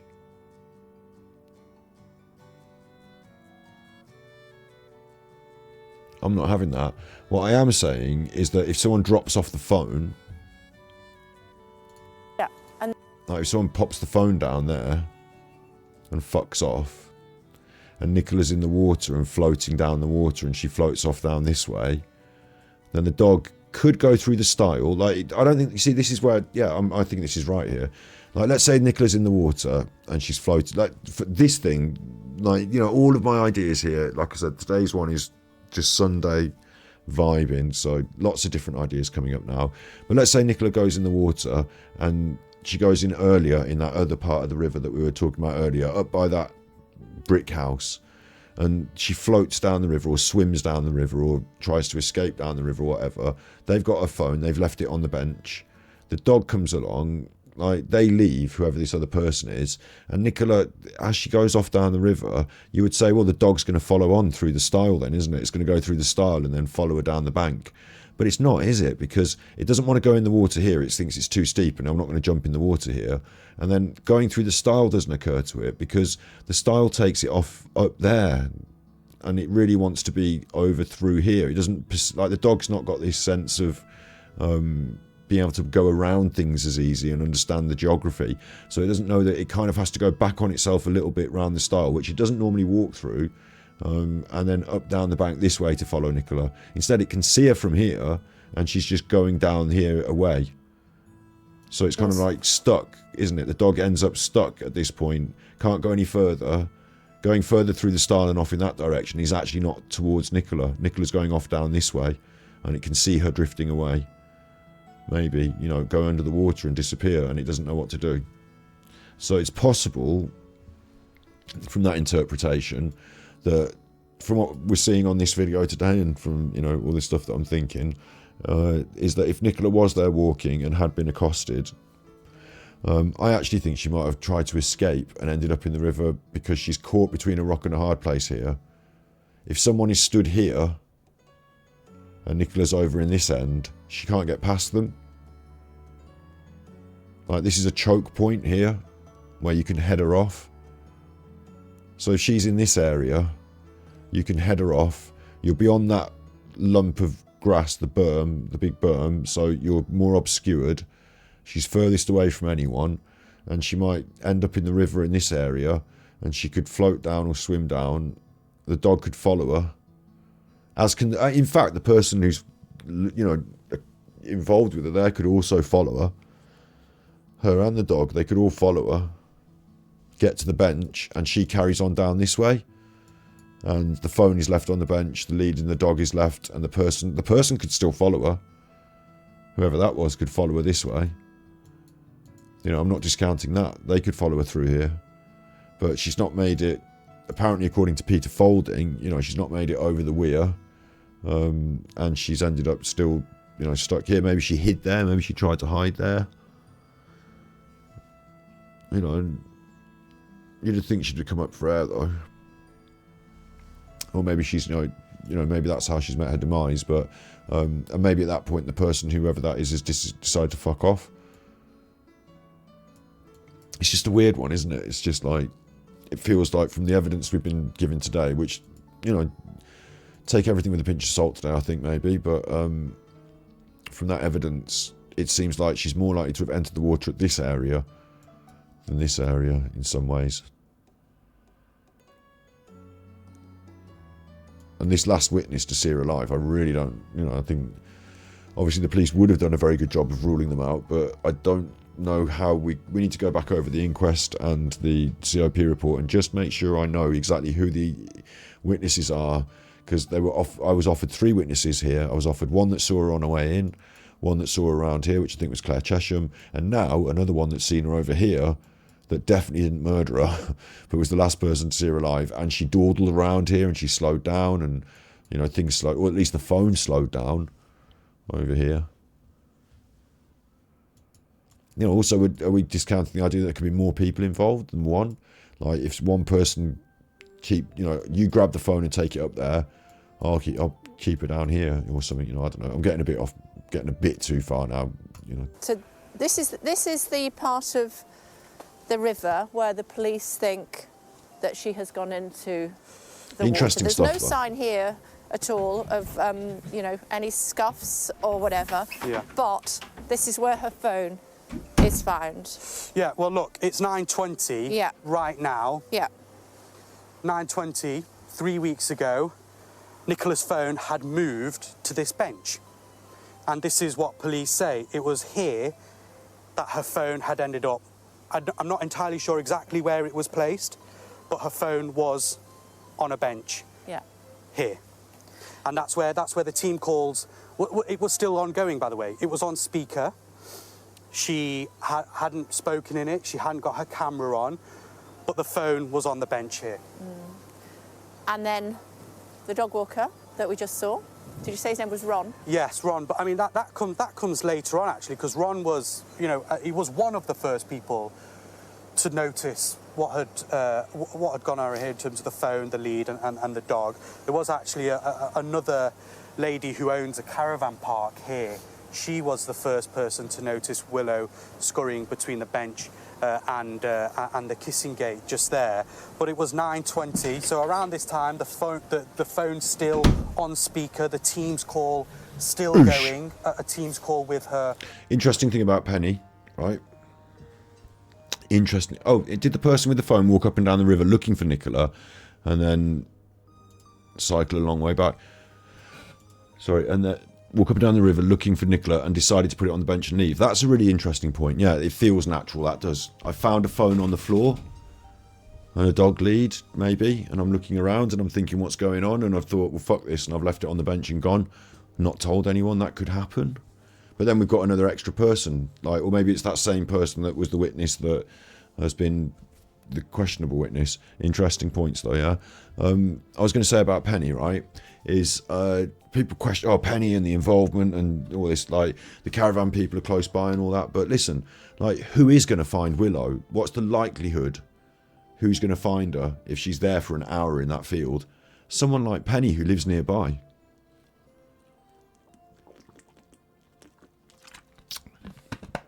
Because that's the sort of person that goes walking around in that field. Like, if a fucking alien comes down from space and lands in the field between 9 and 11 o'clock, Penny is quite likely to run into them because she goes walking around those fields at that sort of time. So Penny's not suspicious because she's, like, supposed to be there. So you're not supposed to be there, but you know what I mean? Like, she lives in that area, she walks a dog in that area all the time. It's less suspicious that Penny's there. Her work, she was a mortgage advisor. She just, got a mortgage deal just a few days ago. Her parents told her she was, in good spirits about work. She sent an email to her boss earlier that morning, and, this is where she ended up. Well, this is where the phone ended up, is what police This has never have been said. cordoned off. No, and, look, that's I mean, look at the space in the distance down to the river. Like, you push someone, they fall over, they don't make it into the river. You've got to go down there and fucking follow it up, and then you might fall in, and like it's just, there's no way people are rolling around on the floor here and ending up in the river, is it? Especially as well when you've got this entry point and you can't see up there. Oh, you can see up there actually, can't you? From a certain position, you can see up there, but you've got the advantage if you're the person at the bench. You can see up behind you, but you'd have to keep an eye on it, because if someone comes walking up there from allotment lane, all of a sudden they're on you if you're messing about down here. I'll tell you what gives me a bit of a thought about this as well is I'm used to making a reefer, making a little reefer in public, and there are times where you can sit on a nice bench and, nicely sly, make your little reefer, and there are times where you, like, if I was sat on that bench making a reefer, like, no doubt my fucking dad would walk up behind me and see me and catch me, and I'd be like, shit. I need one of my friends to watch my back here. So that's interesting because it brings up two things. One is that if you're going to commit an act of crime, this is not a good place to do it because you need someone to watch your back. But the other aspect is that if you're Nicola and you're sitting on the bench and you've got your headphones in listening to a Teams call, someone could creep up behind you. But I've always poo-pooed that because the kissing gate goes clank, and you know someone's behind you. But maybe that's when you scream. And again, part of me questions whether, did she jump or was she pushed? Like, if you feel you cannot escape and running is not an option, and like you might just jump and swim. That might be a choice you make. We haven't even started talking about the fact that she was, had, bruises and stuff and all that, have we, today? But big talking point and has been a huge Why talking was it not point. cordoned off? There's lots of questions around that. Straight away, police said that she was high risk, that she was a missing person. This is the spot, isn't it? Her partner... It looks worse from this angle. ...and the family think that that is not what she would have done. But kissing gates there. That stretch there that we walked down about 40 minutes ago doesn't have any CCTV. No, it doesn't. So what happened in this 10 minutes? Yeah, but to get on that stretch, there's CCTV on Allotment Lane, and there's not on the Garstang Road, Blackpool Road, but there is dash cam footage, and hopefully, so that's the angle that we don't really have. But it's like a lot of people who came down here and walked their dogs are on CCTV. They're just not on CCTV on this path.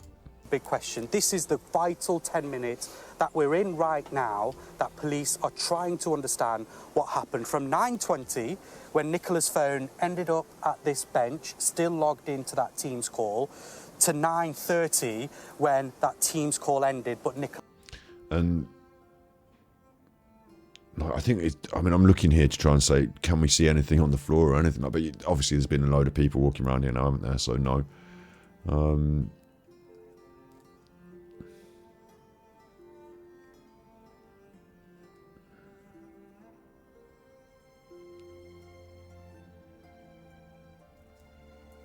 Just makes you wonder, doesn't it? Was Nicola actually, was she here?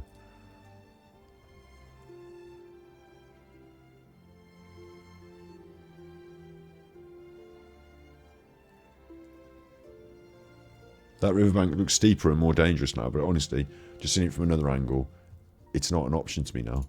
Stayed logged in. That is a real crucial 10-minute window that police are trying to establish. What could have happened? Right, what are the options? Nicola, as police believe, could have ended up in the river wire. How she got there is the big question. Why she went in there is the other big question. Another question, right? Okay, they're saying that she died immediately, but another question is, if I'm saying that a load of people agree as well that she doesn't die immediately and take one big breath of cold air and water and she's done. But she could just swim across the bank, couldn't she, and get out the other side? That area looks quite easy to climb up and at least rescue yourself from death. Nicola, the other working hypothesis that police are keeping an open mind to, they tell us, but believe did not happen. There could have been some third-party involvement, some criminality. They don't think a crime's... They don't think so, but it's a hypothesis that they have to, keep on their radar and keep investigating. The third option is, as you mentioned, Nicola could have gone through the kissing gate, down the path, the river path, and out... Not without the dog. Next to Blackpool Lane. If she turned right of the river path... But another thing police have always said throughout all this, they believe that Nicola did not leave this area, that she did not leave the fields. That is why they are working on that main hypothesis that she ended up into what is a cold, a very deep, and in some parts, a very fast-flowing river. You can actually see that there is current there, and it's not still, But a lot of us would think that we could dive in there and swim to the other side. Maybe we're naive. I just can't get over the setting, really, and the fact that a crime could have potentially have been committed here. And I can't... Yeah, because you want to sensationalise it because you're the news. But look, there's the island. Literally on camera there. Apparently Nicola is below the surface, just there. I can't comprehend... It's not that clear, the water, not in this day. ...that a dog owner would leave the dog here and walk up that path. Yeah, I mean, we've heard a lot of different, arguments and ideas, and people even telling us this morning in the programme that if Nicola had gone in the water, the dog probably would have followed. This is a dog that swims. We've actually seen images of Willow, the dog, wet and in water before. So I actually disagree with that as well, because if she went in, let's say she fell in at the side of the bank up higher up, and the dog was on the bank and not knowing what's going on, why have you gone in the water?